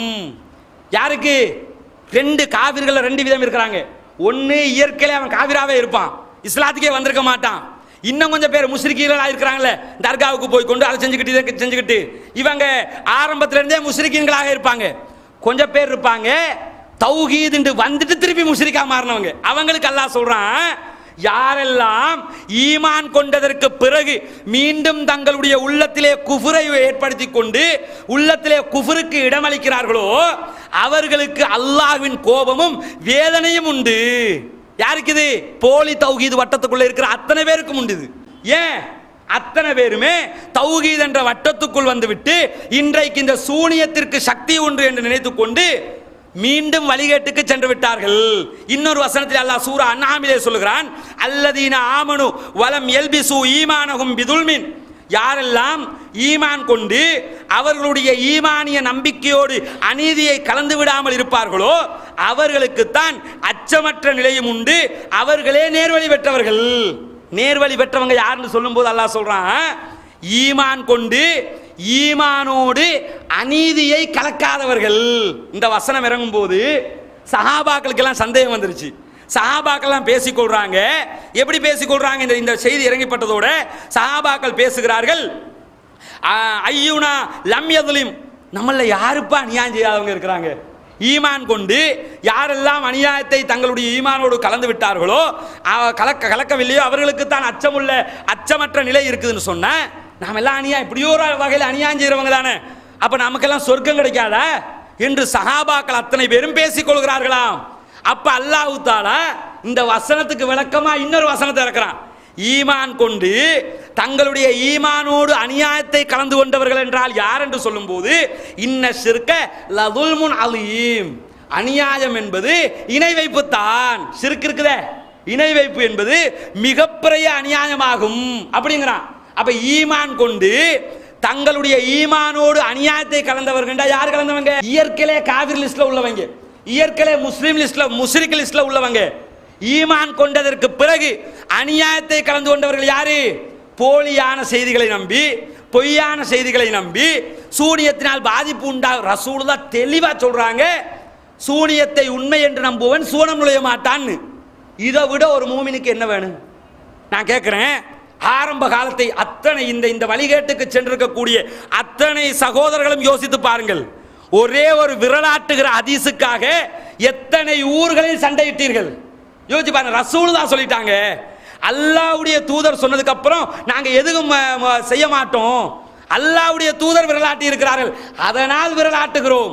அல்லாஹ்வுடைய தூதர் நெஞ்சிலே தக்பீர் கட்டினார்கள், அதனால் நெஞ்சிலே தக்பீர் கட்டுகிறோம் என்று ஒரே ஒரு சிங்கிள் ஹதீஸிற்காக எத்தனை இடங்களில் ஒரு ஹதீஸுக்காக வேண்டி மார்க்கத்திற்காக பிரச்சனைப்பட்டோம். இவ்வளவு தெளிவாக கொள்கைக்குள்ள வந்த நாம வந்த வேகத்திலே வெளியே போயிருக்கிறீங்களே, எப்படி ஏற்றுக்கொள்ள முடியும்? இப்படி வெளியே போறது அங்கீகரிக்க முடியுமா? யோசிச்சு பாருங்க. அப்ப என்ன யோசிக்கணும்? ஹதீஸ் என்பது கண்ணுக்கு முன்னாடி தெளிவா இருக்குது, குர்ஆன்ங்கிறது கண்ணுக்கு முன்னாடி தெளிவா இருக்குது. இவர்களுக்கு மிக தெளிவாக இந்த தமிழ் உலகத்திலே நாம் வாழுகிற காலத்திலே மிக தெளிவான ஒரு சந்தர்ப்பம் நமக்கு கிடைத்தது. சூனியத்தினால் பாதிப்பை உண்டாக்குவேன், தூக்கிலே தொங்க வைப்பேன், தற்கொலை பண்ண வைப்பேன் என்று ஒருவன் சவால் விடுக்கிறான். ஆமாப்பா செஞ்சு முடி உனக்கு தருவோம் என்று சவால் விடுறாரு. இன்றைய தினத்தோடு சூனியம் என்ற கான்செப்டுக்கு சாவு மணி அடிக்கப்பட்டிருக்கிறது. கண்ணுக்கு முன்னாடி பார்க்கிறோம். தூக்கி எறியப்பட்டு விட்டான். நாளை காலை 11 மணிக்கு தமிழ்நாடு தௌஹீத் ஜமாத் தலைமையகத்திற்கு அவன் வர வேண்டும், வருவதாக சொல்லி இருக்கிறான். வந்து இஸ்லாத்துக்கு வர்றானா இல்லையாங்கிற இரண்டாவது. ஆனால் இன்றோடு சூனியம் கான்செப்டை மூடியாச்சு. கண்ணுக்கு முன்னாடி தமிழக மக்கள் பார்த்து விட்டார்கள். நடக்காது, செய்ய முடியல, நடக்க வைக்க முடியாது. அப்படி முடியும்னா பிரபாகரனோட எதுக்கு 30 வருஷம் யுத்தம்? நான் கேட்கிறேன். இப்ப எதுக்கு ஊவாவில் எதுக்கு இவ்வளவு தேர்தல் அடிதடி எல்லாம்? இதரிப்பா அப்படி முடியும்னு சொன்ன நாங்க முடியும் உங்களுக்கு தந்துடுறோம். ஏதாவது செஞ்சு எங்க அத்தனை பேரையும் ஸ்ரீலங்கா உங்களுக்கு ஸ்ரீலங்கா நாங்க தானே பிரச்சனை, எங்களை வந்து என்ன செய்யுங்க சூனியம் பண்ணி அத்தனை பேரையும் ஏதாவது பண்ணி விட்டுருங்க. அப்படி கேட்டா யாராவது கொடுப்பீங்களா? திடீர்னு ஒருத்தன் வந்து கேட்கறான், நான் வந்து உனக்கு சூனியம் செய்வேன், சூனியம் செஞ்சு காட்டுறேன், உன்னை தலைமுடியும் சேட்டெல்லாம் தாண்டி கேட்கறான், கொடுப்பீங்களா இல்லையா? கையை தூக்கும் பார்ப்போம். கேட்டா கொடுப்போம்னு ஒருத்தர் விடாம அத்தனை அப்படியே வச்சுக்கிறோங்க. கொஞ்சம் இதையும் இங்கே எடுத்துக்கிறோம் வீடியோக்கு. ஏன்னு கேட்டா இதை மக்களுக்கு காட்டணும் இல்ல. இவ்வளவு பேர் இப்போதைக்கு இவ்வளவு பேர். மற்றபடி ஸ்ரீலங்கா தௌஹீத் ஜமாத்தை சேர்ந்த அத்தனை நிர்வாகிகள் உறுப்பினர்கள் அத்தனை பேருக்கும் சவால். என்ன சவால்? ஸ்ரீலங்காவில் யாரையாவது பிடிச்சி சூனியத்தை வச்சிருப்பா கேட்கறதெல்லாம் தந்துருவோம். ஒவ்வொரு உறுப்பினர்களும் கையை தூக்கி இருக்கிறாங்க. எதுக்கு கேட்கிறேன்? நடக்காது, செய்ய வைக்க முடியாது. அப்படி செய்தால் அது உண்டாகாது என்பது தெளிவாக தெரியும். அப்படி இருக்கிற இடத்துல தெளிவா குர்ஆன் வசனம் லா யுஃப்லிஹு சாஹிரு ஹைசு அத்தா, சூனியக்காரன் எப்படி வந்தாலும் அவனால் வெற்றி பெற முடியாது. பிஸ்மில்லாஹிர் ரஹ்மானிர் ரஹீம் வத்துஹா வல்லைலி இதா சஜா மா வத்தஅக ரப்புக வமா கலா வலல் ஆখিরাতু கைருல் லக மினல் ஊலா ولسوف يعطيك ربك فترضى ألم يجدك يتيما فآوى ووجدك ضالا فهدى ووجدك عائلا فأغنى. அஸ்ஸலாமு அலைக்கும் வரஹ்மத்துல்லாஹி வபரகாத்துஹு. அன்பிற்குரிய சகோதர சகோதரிகளே, சூனியத்திற்கு ஆற்றல் உண்டா, சூனியத்தால் எந்த பாதிப்பையும் யாருக்கும் ஏற்படுத்த முடியுமா என்பது தொடர்பாக ஒரு சூனியக்காரருடன் நாம் ஒரு ஒப்பந்தம் செய்தோம். அந்த ஒப்பந்தத்தில் 48 நாட்களில், அதாவது நேற்றைய தினம் 17ஆம் தேதி, அந்த தேதி முடிவதற்குள் பிஜே அவர்கள் சூனியம் உண்மை என்று அவர் சொல்லுவார், இல்லை என்றால் அவர் தற்கொலை செய்து கொள்வார், இதன் மூலம் நான் சூனியத்தை நிரூபித்து காட்டுவேன் என்று அந்த சூனியக்காரர் ஒப்பந்தம் செய்தார். அந்த ஒப்பந்தத்தை நம்ம ஏற்றுக்கொண்டோம். ஏற்றுக்கொண்டு இன்று அந்த காலம் முடிந்த பிறகு, 17ஆம் தேதி முடிந்த பிறகு 18ஆம் தேதி என்று நான் உங்களை இப்போது சந்திக்கிறேன். 18ஆம் தேதி தான் சந்திக்கிறேன் என்பதை எப்படி ஏற்றுக்கொள்வது? அதுக்கு ஒரு ஆதாரம் காட்ட வேண்டும். 18ஆம் தேதி தான் நான் உங்களோடு பேசுகிறேன் என்பதற்கு இன்றைக்கு வந்த தினத்தந்தி பேப்பர் சென்னை பதிப்புல இதுதான் உங்களுக்கு தலைப்பா இருக்கும், பார்த்துக் கொள்ளலாம். இதுலயே தேதியும் இருக்கிறது, 18 தேதி போட்டிருக்கிறது, 18/9/2014. சூனிய ஒப்பந்தம் முடிந்த மறுநாள் இந்த காலை 10 மணிக்கு உங்களை நான் இப்போது சந்திக்கிறேன். தினத்தந்தி பேப்பரை பார்க்கிறீர்கள். இது 18ஆம் தேதி பேப்பர். அது கூட ரொம்ப நீங்க தேதியெல்லாம் போட்டு உன்னிப்பா கவனிக்க சிரமப்பட வேண்டியதில்லை. தலைப்பு செய்தி என்ன இருக்கு என்று கேட்டால், இன்று உள்ளாட்சி தேர்தல், இந்த இடைத்தேர்தல் உள்ளாட்சிக்கு நடக்கிறது இல்லையா, இன்று தேர்தல் நடக்கிறது, எல்லா பக்கம் வாக்குப்பதிவு செய்து கொண்டிருக்கிறார்களே, அதை தலைப்பு செய்தியா போட்டிருப்பதில் இருந்து நான் பேசிக் கொண்டிருப்பது முன்னால் பதிவு செய்யப்பட்டது அல்ல. இப்பதான் உங்களுடைய உள்ளாட்சி தேர்தல் நடந்து கொண்டு இருக்கிற இந்த நேரத்தில் தான் உங்களோடு நான் பேசிக் கொண்டிருக்கிறேன் என்பதற்கு ஆதாரமாக இந்த செய்தி உங்களுக்கு வைக்கிறேன். அதே போல இது இந்து பேப்பர், இதுவும் இன்றைய 18ஆம் தேதியுடைய பேப்பர், சென்னை பதிப்புல இதுதான் தலைப்பா வந்திருக்கு, நீங்கள் பார்த்துக் கொள்ளலாம். இது தினமலர் பேப்பர், இதுவும் 18ஆம் தேதியுடைய பேப்பர் தான் இது. அப்ப இந்த எதுக்குன்னா இந்த தேதியில தான் நான் முன்னாடி ரெக்கார்ட் பண்ணி வைத்துக் கொண்டு போடுகிறார்கள் என்று சொல்லுவாங்க. அப்ப சூனிய ஒப்பந்தம் 17ஆம் தேதியோட முடிந்து விட்டது.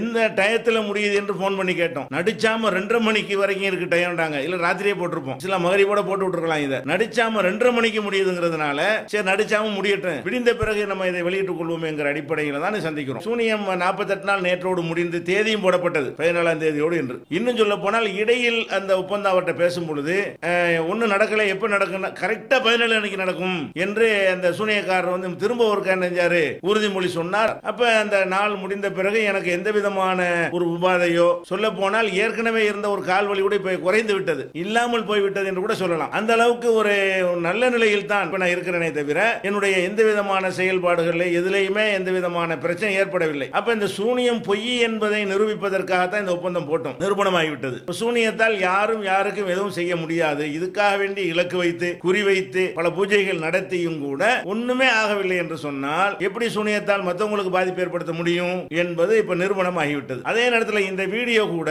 ஒரு ஏகத்துவ கொள்கையில் உறுதியான நம்பிக்கை உள்ளவர்களுக்கு தேவையற்ற ஒன்று. ஏன் அவங்க ஆகாது என்று நம்புகிறார்கள். இது பார்த்து நம்ப வேண்டிய அவசியம் கிடையாது. சூனியத்தால் ஒண்ணுமே நடக்காது என்று நம்பக்கூடிய சகோதரர் ஏகத்துவ கொள்கையில உள்ளவங்க இந்த இப்படி ஒரு வீடியோ எதிர்பார்க்கவில்லை. ஏன் அதெல்லாம் ஒண்ணாவாதுங்க, அவனுக்கு என்னங்க மனுஷன் தானங்க, அவன் என்ன செஞ்சிருவான் என்கிற அளவில் தான் அதிகமான சகோதரர்கள் ஏகத்துவ கொள்கையில் உள்ள சகோதரர்கள் இருக்கிறார்கள். இருந்தாலும் ஓரளவுக்கு ஒரு பலவீனமான நம்பிக்கை உடையவர்கள், எதுவும் ஆகிவிடுமோ அப்படி ஆகிவிடுமோ என்று பயப்படக்கூடியவர்கள், வெளியே உள்ளவர்கள், பிரமத சகோதரர்கள், அவங்களெல்லாம் எதை நடந்துவிடும் என்று என்ன செய்யறாங்க, அஞ்சினார்கள். அவங்களுடைய அச்சத்தை போக்குவதற்கும் சூனியத்தை பொய் என்று காட்டுவதற்குரிய ஆதாரமாகவும் தான் இதை நம்ம வெளியிடுகிறோம். உங்களுக்கு சொல்லக்கூடிய ஒரு அறிவுரை என்னவென்று சொன்னால், சூனியம் செய்கிறேன், பில்லி வைக்கிறேன், ஏவல் வைக்கிறேன் என்று சொல்லி உங்களை ஏமாற்றினார்களே ஆனால் அதை தயவு செய்து நம்பாதீர்கள். கடுகளவோடு கடுகில் லட்சத்தில் ஒரு பங்கு அளவுக்கு கூட அதில் உண்மை இல்லை. அதுக்கு பயப்பட தேவையில்லை. இந்த மாதிரியான ஒரு மன உறுதி எல்லா மக்களுக்கும் ஏற்பட வேண்டும் என்பதை இதை வந்து நம்ம நிரூபித்து காட்டிவிட்டோம். இது சம்பந்தமாக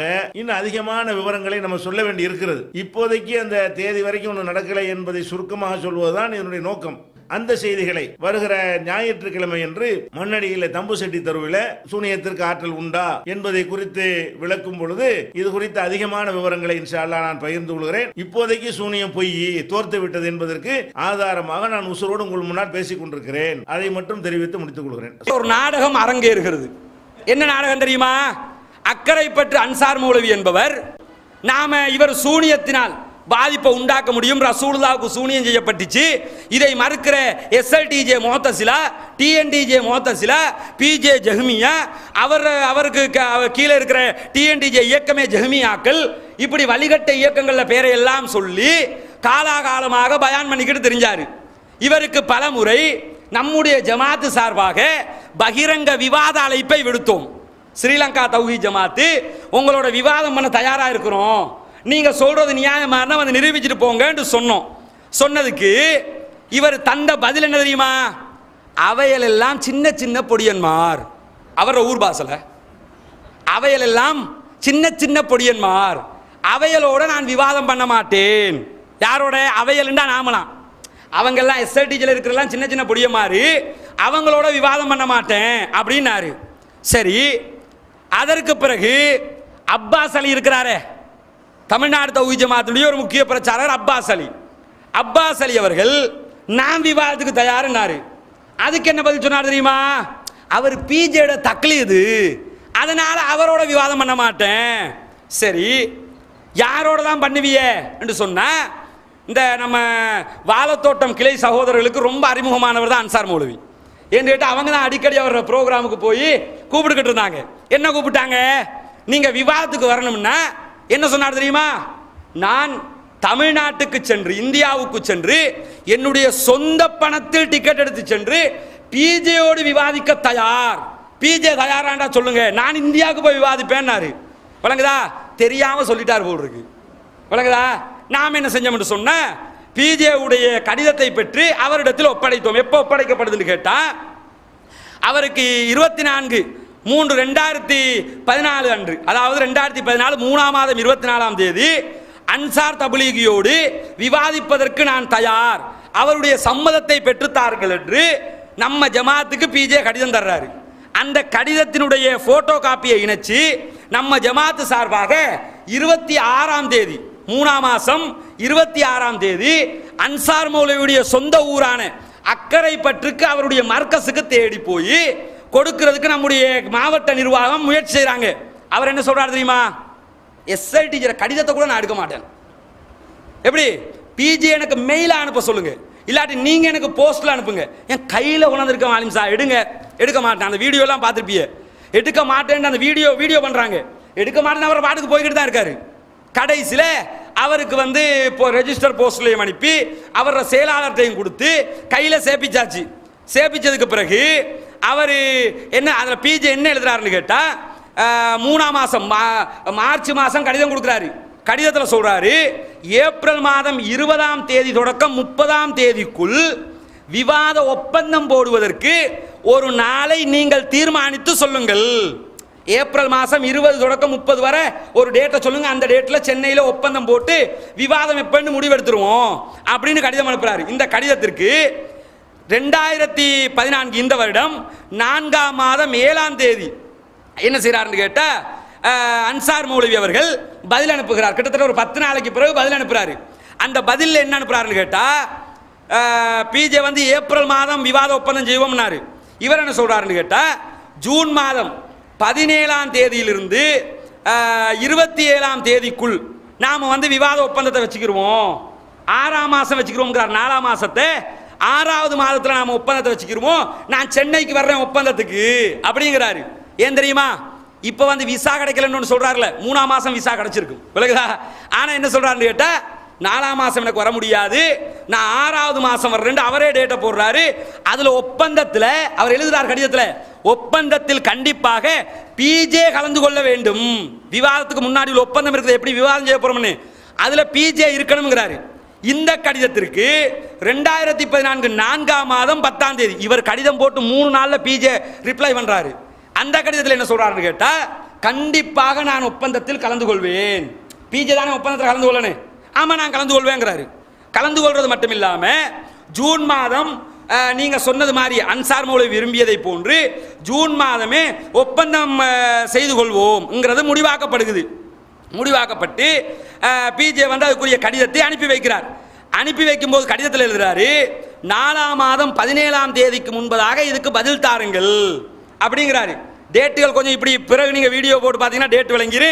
இல்லைன்னா யாருக்காவது இந்த கடிதங்கள் எல்லாமே வேணும்னா நம்ம ஹெட் ஆஃபீஸில் இருக்குது, 2 பேரும் பரிமாறிக்கொண்ட கடிதங்கள் பார்த்தாலே விளங்கிடும். சரியா?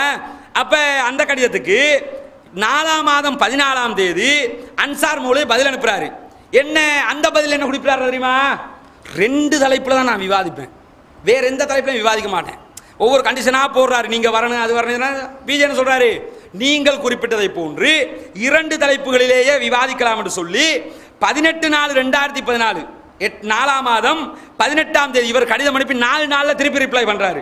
ரிப்ளை பண்ணி அன்சார் மௌலவி கேட்டுக்கொண்டதை போல 22/6 6ஆம் மாதம் 22ஆம் தேதி ஜூன் மாதம் 22ஆம் தேதி விவாத ஒப்பந்தம் சென்னை மண்ணடியில் அமைந்திருக்கக்கூடிய தமிழ்நாடு தௌஹீத் ஜமாத் தலைமையகத்தில் நடைபெறும், இதுக்கு ஒத்துக்கொண்டேன் என்று சொல்லி ரிப்ளை பண்ணுங்கிறாரு.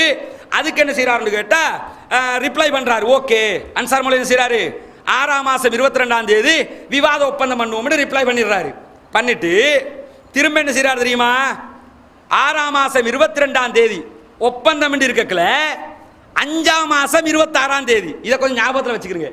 6ஆம் மாதம் 22 விவாத ஒப்பந்தம், 5ஆம் மாதம் 26ஆம் தேதி என்ன செய்யறாருன்னு சொன்னா ஒரு கடிதம் அனுப்புறாரு. கடிதம் அனுப்பி என்ன சொல்றாரு, நாம வந்து ரமலானுக்கு பிறகு 9ஆம் மாதம் 14ஆம் தேதி, இன்றைக்கு எத்தனை நாள் இருக்கிறோம், 17 தாண்டிட்டோம், 18 வழக்குதா. 9ஆம் மாதம் 14ஆம் தேதி விவாத ஒப்பந்தத்தை வச்சுக்கிருவோம், தவிர்க்க முடியாத காரணங்களால் எனக்கு 6ஆம் மாதம் கலந்து கொள்ள முடியாது அப்படிங்கிற அந்த கடிதத்தில் என்ன சொல்றாருன்னு கேட்டா 5ஆம் மாதம் 26ஆம் தேதி கடிதம் அனுப்புறாரு.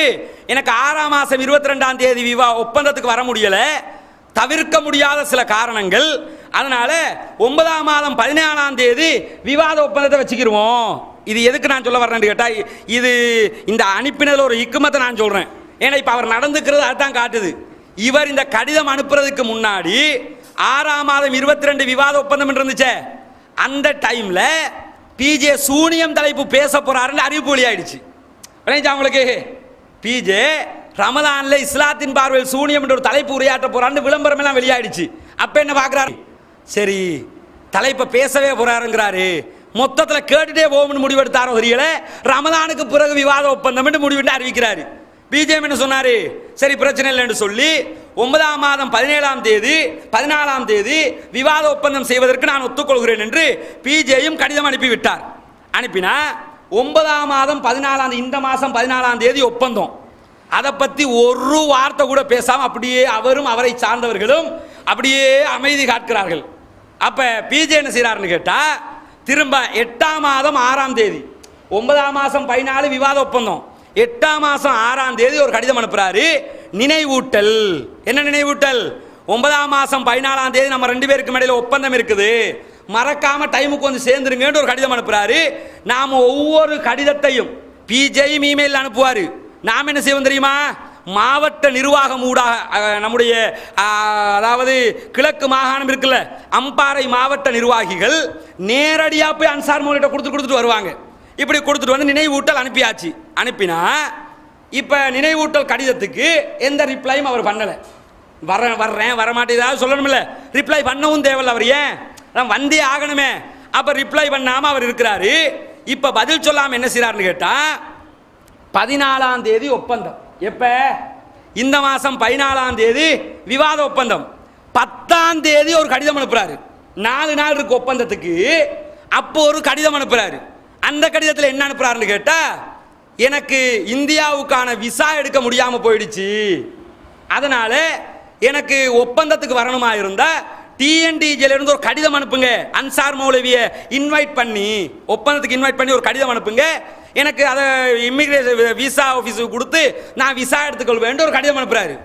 அதுக்கு பிஜே என்ன ரிப்ளை அனுப்புறாருன்னு கேட்டா, கடிதம் எல்லாம் உங்களுக்கு தர தேவையில்ல, உங்க பாஸ்போர்ட்டை கொண்டு எஸ்எல்டிஜியில் ஒப்படைங்க, உங்களுக்கு நீங்க அதுல அந்த கடிதத்தில் என்ன வருதுன்னு கேட்டா, இவர் 10ஆம் தேதி கடிதம் 4 நாள் இருக்கு. நான் கேட்கிறேன், சரி உங்களுக்கு விசா ஒரு என்ன சொன்னீங்க, என்ன ஆட்டம் போட்டீங்க, வழிகேடுண்டீங்க, அதுண்டீங்க இதுண்டீங்க, இப்படி ஒரு ஒப்பந்தத்தை எத்தனை முறை டேட்டையெல்லாம் மாத்திட்டீங்க, மாத்தினது எப்படியாவது போகாம இருப்போம்னு பார்த்தாரு. முடியலன்னு வர்ற நேரத்தில் நீங்க உண்மையிலே ஆர்வம் உள்ள ஒரு ஆளா இருந்தா ஒரு மாசத்துக்கு முன்னாடியே விசா போட்டு வச்சிருக்கணும். 4 நாள் இருக்க கிடைக்கலன்னு கடிதம் அனுப்புறாரு. கிடைச்சதா இல்லை கிடைக்கலன்னு தான் கடிதம் அனுப்புறாரு. அவர் ஏன் கிடைக்கலையா, பேங்க் ஸ்டேட்மெண்ட் கேட்கறானா, இந்தியாவுக்கு போகிறதுக்கு புதிய லோ போட்டிருக்கிறானா, பேங்க் ஸ்டேட்மெண்ட் கேட்குறாங்க. அதனால எனக்கு அக்கௌண்ட் எனக்கு பேங்க்ல அக்கௌண்ட் இல்லாததுனால எனக்கு பேங்க் ஸ்டேட்மெண்ட் கொடுக்க முடியல, நீங்க என்ன செய்யுங்க உங்களை கடிதம் பண்ண அனுப்புங்கிறாங்க. நாம மசூரா பண்ணி என்ன செய்யறோம்னு கேட்டா, பிஜே பதில் அனுப்புகிறார், உங்களுக்கு டிஎன்டிஜில கடிதம் எல்லாம் தேவையில்ல, நீங்க உங்க பாஸ்போர்ட்டை எஸ்எல்டிஜில ஒப்படைச்சிருங்க, ஜமாத்து செலவுல உங்களுக்கு விசா எடுத்து தருவாங்க இந்தியாவுக்கு அப்படின்னு கடிதத்தை அனுப்புறாரு. இது எப்ப கடிதம் அனுப்புறாருன்னு கேட்டா, அவர் 4 நாள் இருக்க ரிப்ளை பண்ணாரா, பிஜே கடிதத்தில் போடுறாரு, 15ஆம் தேதிக்கு முன்பதாக 14ஆம் தேதி ஒப்பந்தம், இன்னொரு டைம் கொடுத்து 15ஆம் தேதிக்கு முன்னாடி உங்களோட பாஸ்போர்ட் ஒப்படைச்சிருங்க, எஸ்எல்டிஜியால விசா எடுத்து தருவாங்க. இவர் அப்பவும் அமைதியா இருக்கிறாரு. அமைதியா இருக்க நாம என்ன செய்யறோம்னு கேட்டா, 15ஆம் தேதி காலையில மாவட்ட நிர்வாகம் ஊடாக நம்ம எஸ்எல்டிஜியால ஒரு கடிதம் கொடுக்கிறோம். பிஜே உங்க பாஸ்போர்ட்டை தர சொன்னாரு, நீங்க தந்தீங்கன்னா நாங்க விசா எடுத்து தந்துருவோம், தர்றீங்களா இல்லையான்னு சொல்லுங்க.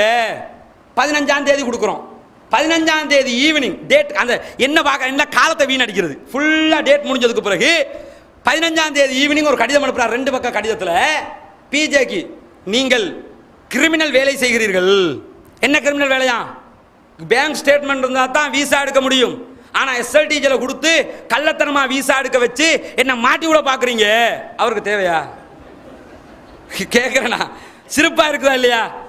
என்னன்னு கேட்டா, மார்க்கமும் தெரியல உலகமும் தெரியல, அவர் கள்ளத்தனமா எடுக்கிற விஷயம் அல்லாது, நமக்கு தெரிஞ்ச மக்கள் இருக்கிறாங்க, மக்களை சம்பாதிச்சு வச்சிருக்கிறோம், விவரத்தை சொல்லி இப்படி ஒரு வேலைக்கு தான் போறாருன்னு சொல்லி டிஎன்டிஜே கடிதம் கொடுக்க சொல்ல தேவையில்ல, நாங்க சொல்லி உங்களுக்கு விசா எடுத்து தருவோம், விசா வந்தா உங்களுக்கு தாராளமா இந்தியாவுக்கு போக முடியும், இதுக்கு ஏன் பயப்படுறீங்க? தெரிஞ்ச மக்கள் இருக்கிறாங்க, தாராளமாக சொல்லி விசா ஆபீஸுக்கே சொல்லி விசாவை பெற்றுத்தர முடியும், அதனால தான் நாங்க சொன்னோம் நாங்க பெற்று தர்றோம்னு. அதுக்கு வாங்கன்னா கிரிமினல் வேலை செய்ய போறீங்க என்று சொல்லிட்டு இதை சொன்னா பரவாயில்ல, கூட என்ன சொல்றாரு தெரியுமா, ஆகவே நான் ஒப்பந்தத்திற்கு வர மாட்டேன், நேராக 2015 2ஆம் மாதம் 1ஆம் தேதி விவாதத்திற்கே வருகிறேன். இதுக்கு தேவை என்ன, எப்படியாவது போகாம நிக்கணும், விவாதத்துக்கு போறனாலும் டிஎன்டிஜி கடிதம் தான் வேணும், அதை குறிப்பிட்டிருக்காரு. விவாதத்துக்கு வருவதற்கு உங்களோட கடிதத்தை தாங்க. நான் என்ன கேட்கிறேன்னா, உங்களுக்கு கடிதம் தான் பிரச்சனை, உங்களுக்கு பாஸ்போர்ட்டை எங்கள்கிட்ட தர முடியாதுன்னா தர முடியாதுன்னு சொல்லியிருந்தா நாங்கள் கடிதத்தை தருவோம் உங்களுக்கு. பாஸ்போர்ட்டை தர முடியாதுன்னு நீங்க சொன்னால் டிஎன்டிஜில இருந்து கடிதத்தை வாங்கி இருந்தாங்க இவங்க நீங்க பாஸ்போர்ட் ஆபீஸ்ல கொடுத்து விசா எடுங்கன்னு கடிதத்தை தருவோம். இவர் அதை செய்யாம ஒப்பந்தமே தேவையில்லையா விவாதத்துக்கு, ஒப்பந்தமே தேவையில்லை எதுக்கு 10,000 கடிதம் அனுப்பினீங்க? ஒப்பந்தத்தில் அது பேச வேண்டும், நீங்களும் இருக்க வேண்டும். ஒப்பந்தத்தில் எப்படி? பிஜேயும் கண்டிப்பாக ஒப்பந்தத்தில் இருக்க வேண்டும், இல்லாவிட்டால் நான் ஒப்பந்தத்திற்கு வரமாட்டேன். இப்படி எல்லாம் சொன்னீங்களே, சொன்ன நீங்க ஏன் இப்ப வரமாட்டீங்கிறீங்க? பானையில் இருந்தா தான் ஆப்பல வரும், விளங்குதா? பானையில சரக்கு இருந்தா தான் ஆப்பல வரும். சரக்கு இல்லைன்னு தெரியும். பார்த்தாங்க ரமதானுடைய ஸ்பீச் எல்லாம் பார்த்தாங்க.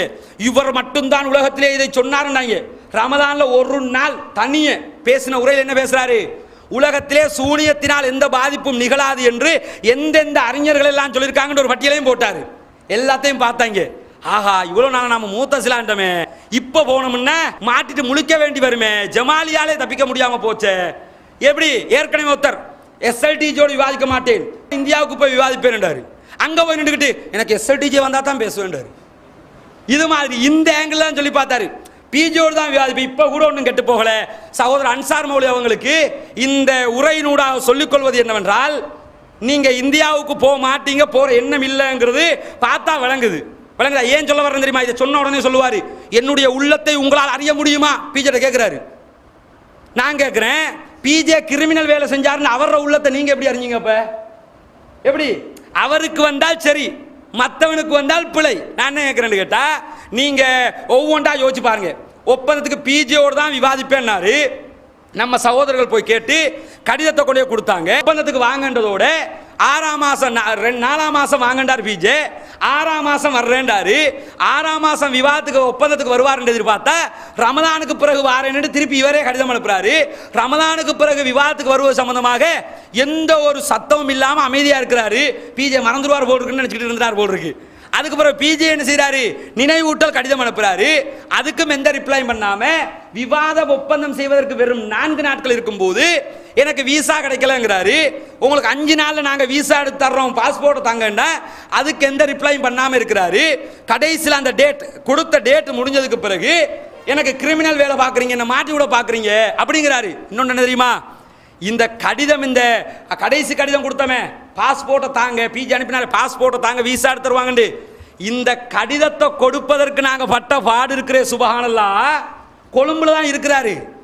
போன் அடிச்சா நோ ஆன்சர் சித்திக்குன்னு சொல்லி, எவன் எஸ்எல்டிஜே கேஸ்றானோ அவனோட பூரா கூட்டணி சேருவாரு. முஜாஹிது விவாத ஒப்பந்தம் என்று சொல்லி சென்னைக்கு போனாரா, அந்த ஆளோட போய் நிற்கிறான். அப்ப நம்ம அப்துல் ராசிக் சொல்றாரு, எங்க நீங்க தானே முஜாஹிதுல செக்ஸ் சிடி வேணும்னு சொல்லி அதை வெளியே காட்டணும்னு சொல்லி அன்சார் மௌலியோட சேர்ந்து சிடி கேட்டு வந்தீங்க, இப்ப முஜாஹிதோட சேர்ந்து நீங்களே வந்திருக்கிறீங்களே. அப்ப வாயை பொத்திக்கிட்டு இருக்கிறோம். ஃபோன் பண்றாங்க. ஃபோன் பண்ணி அன்சார் மௌலியோட கொஞ்சம் போனை கொடுங்க, கடிதம் வந்திருக்கு பிஜேடி, அதை கொடுக்கணும். அவர் அங்க இருக்காரு, இவர் இங்க இருக்காரு, 10,000 கதை சொல்ற அந்த ரெக்கார்டிங் எல்லாம் இருக்குது. கடைசியில போன் போட்டு கேட்டு நம்ம மாவட்ட நிர்வாகிக்கார், நீங்க உண்மையிலே சித்திகாண்டு, எதுக்கு சித்திக்கிட்டா உண்மை பேசணும்ல, நீங்க உண்மையிலே சித்திகா முடியாதுன்னு வந்த பிறகு திருப்பி அவர ஊருக்கு தேடி மலையில அவர ஊருக்கு தேடி போய் கடிதத்தை கையில அவர செக்ரட்டரி கையில கொடுத்து கையெழுத்து போட்டு வாங்கிட்டு வந்துடுறாங்க. எடுத்துக்கொண்டார், பெற்றுக்கொண்டாருன்னு. நான் என்ன கேட்கிறேன்னா, ஒரு கடிதத்தை பெற்றுக்கொள்வதற்கு ஏன் இவ்வளவு திண்டாட்டம், ஏன் இவ்வளவு ஓடி? இப்ப கூட ஒன்றும் கெட்டு போகல. நீங்க சென்னைக்கு போறதுக்கு விருப்பம் இல்லை, போக மாட்டீங்கிறது தெளிவா விளங்குது. அதனால நீங்க ஒண்ணுமே தேவையில்ல, ஒரே ஒரு கடிதம் மட்டும்தாங்க, அது முடியாதுன்னு சொல்லி ஸ்ரீலங்காவில் ஸ்ரீலங்கா தௌஹீத் ஜமாத் உங்க அறிவை பரிசீலிப்பதற்கு தயாராக இருக்கிறோம். நீங்க அறிவாளிங்கிறீங்கல்ல, நீங்க நேர்வழிங்கிறீங்கல்ல, அந்த நேர்வழியா வழிகேடாங்கிறத ஸ்ரீலங்காவில் பகிரங்க விவாதத்தில் சந்திப்பதற்கு நாங்கள் தயார். திரும்பவும் அவையில் சின்ன பொடியன்மார்னு சொல்லாதீங்க. அல்லாஹ்க்கா விவாதம் நடக்கணும், சத்தியத்தை தெரியணும்னா தர சொல்லணும். இவர் மட்டும் இல்ல, இவர் லிஸ்ட்ல உள்ள அத்தனை பேரும் செய்கிற காரியம் இது. விளங்குதா? ஏசிகே முகமது ரஹ்மான் ஒருத்தர் 2 சிடி பேசினார், 3ஆவது சிடியோட ஆளை காணும். எங்க வாங்க பேசுவோம், நேரடி விவாதத்துக்கு வாங்கன்னா எல்லாருக்கும் தேவை பிஜே தானே, பிஜே தான் தேவைன்னா அங்க போங்கப்பான்னா அதுக்கு முடியாது. இப்ப எப்படி? இப்ப விசாவை காரணம் சொல்லிக்கிற வேண்டிய. அதனால இவர் தப்பிக்க நினைக்கிறார். தெளிவாக சொல்கிறோம், விசாவை காரணம் காட்டி தப்பிக்க முடியாது. எப்படியா நீங்க விசா எடுங்க, இல்லைன்னா நாங்க சட்டப்படி உங்களுக்கு விசா எடுத்து தருவோம், உங்களுக்கு எந்த பிரச்சனையும் வராதுக்கு நாங்க கேரண்டி, கடிதமே கொடுத்துருக்கோம் நாங்க கேரண்டின்னு, நாங்க கேரண்டி பண்ணி உங்களுக்கு விசா எடுத்து தருவோம். அதனால தயவு செய்து விவாதத்திற்கு ஒப்புக்கொள்ளுங்கள் கேட்டுக்கொள்றோம். சரியா? ஏன்னு கேட்டா மக்கள் எதிர்பார்த்துக்கிட்டு இருக்கிறாங்க விவாதம் நடக்கணும்னு. நீங்க தான் சொன்னீங்க இந்தியாவுக்கு போய் விவாதம் பண்ண வேண்டும். அதனால இவர் எப்படிப்பட்டவர்ங்கிறதையும் விளங்கிக் கொள்வதற்காக இந்த செய்திகளையும் கூறி முடித்துக் கொள்கிறேன். வாகர்தவனந்துல்லா ரபில் ஆலமீன்.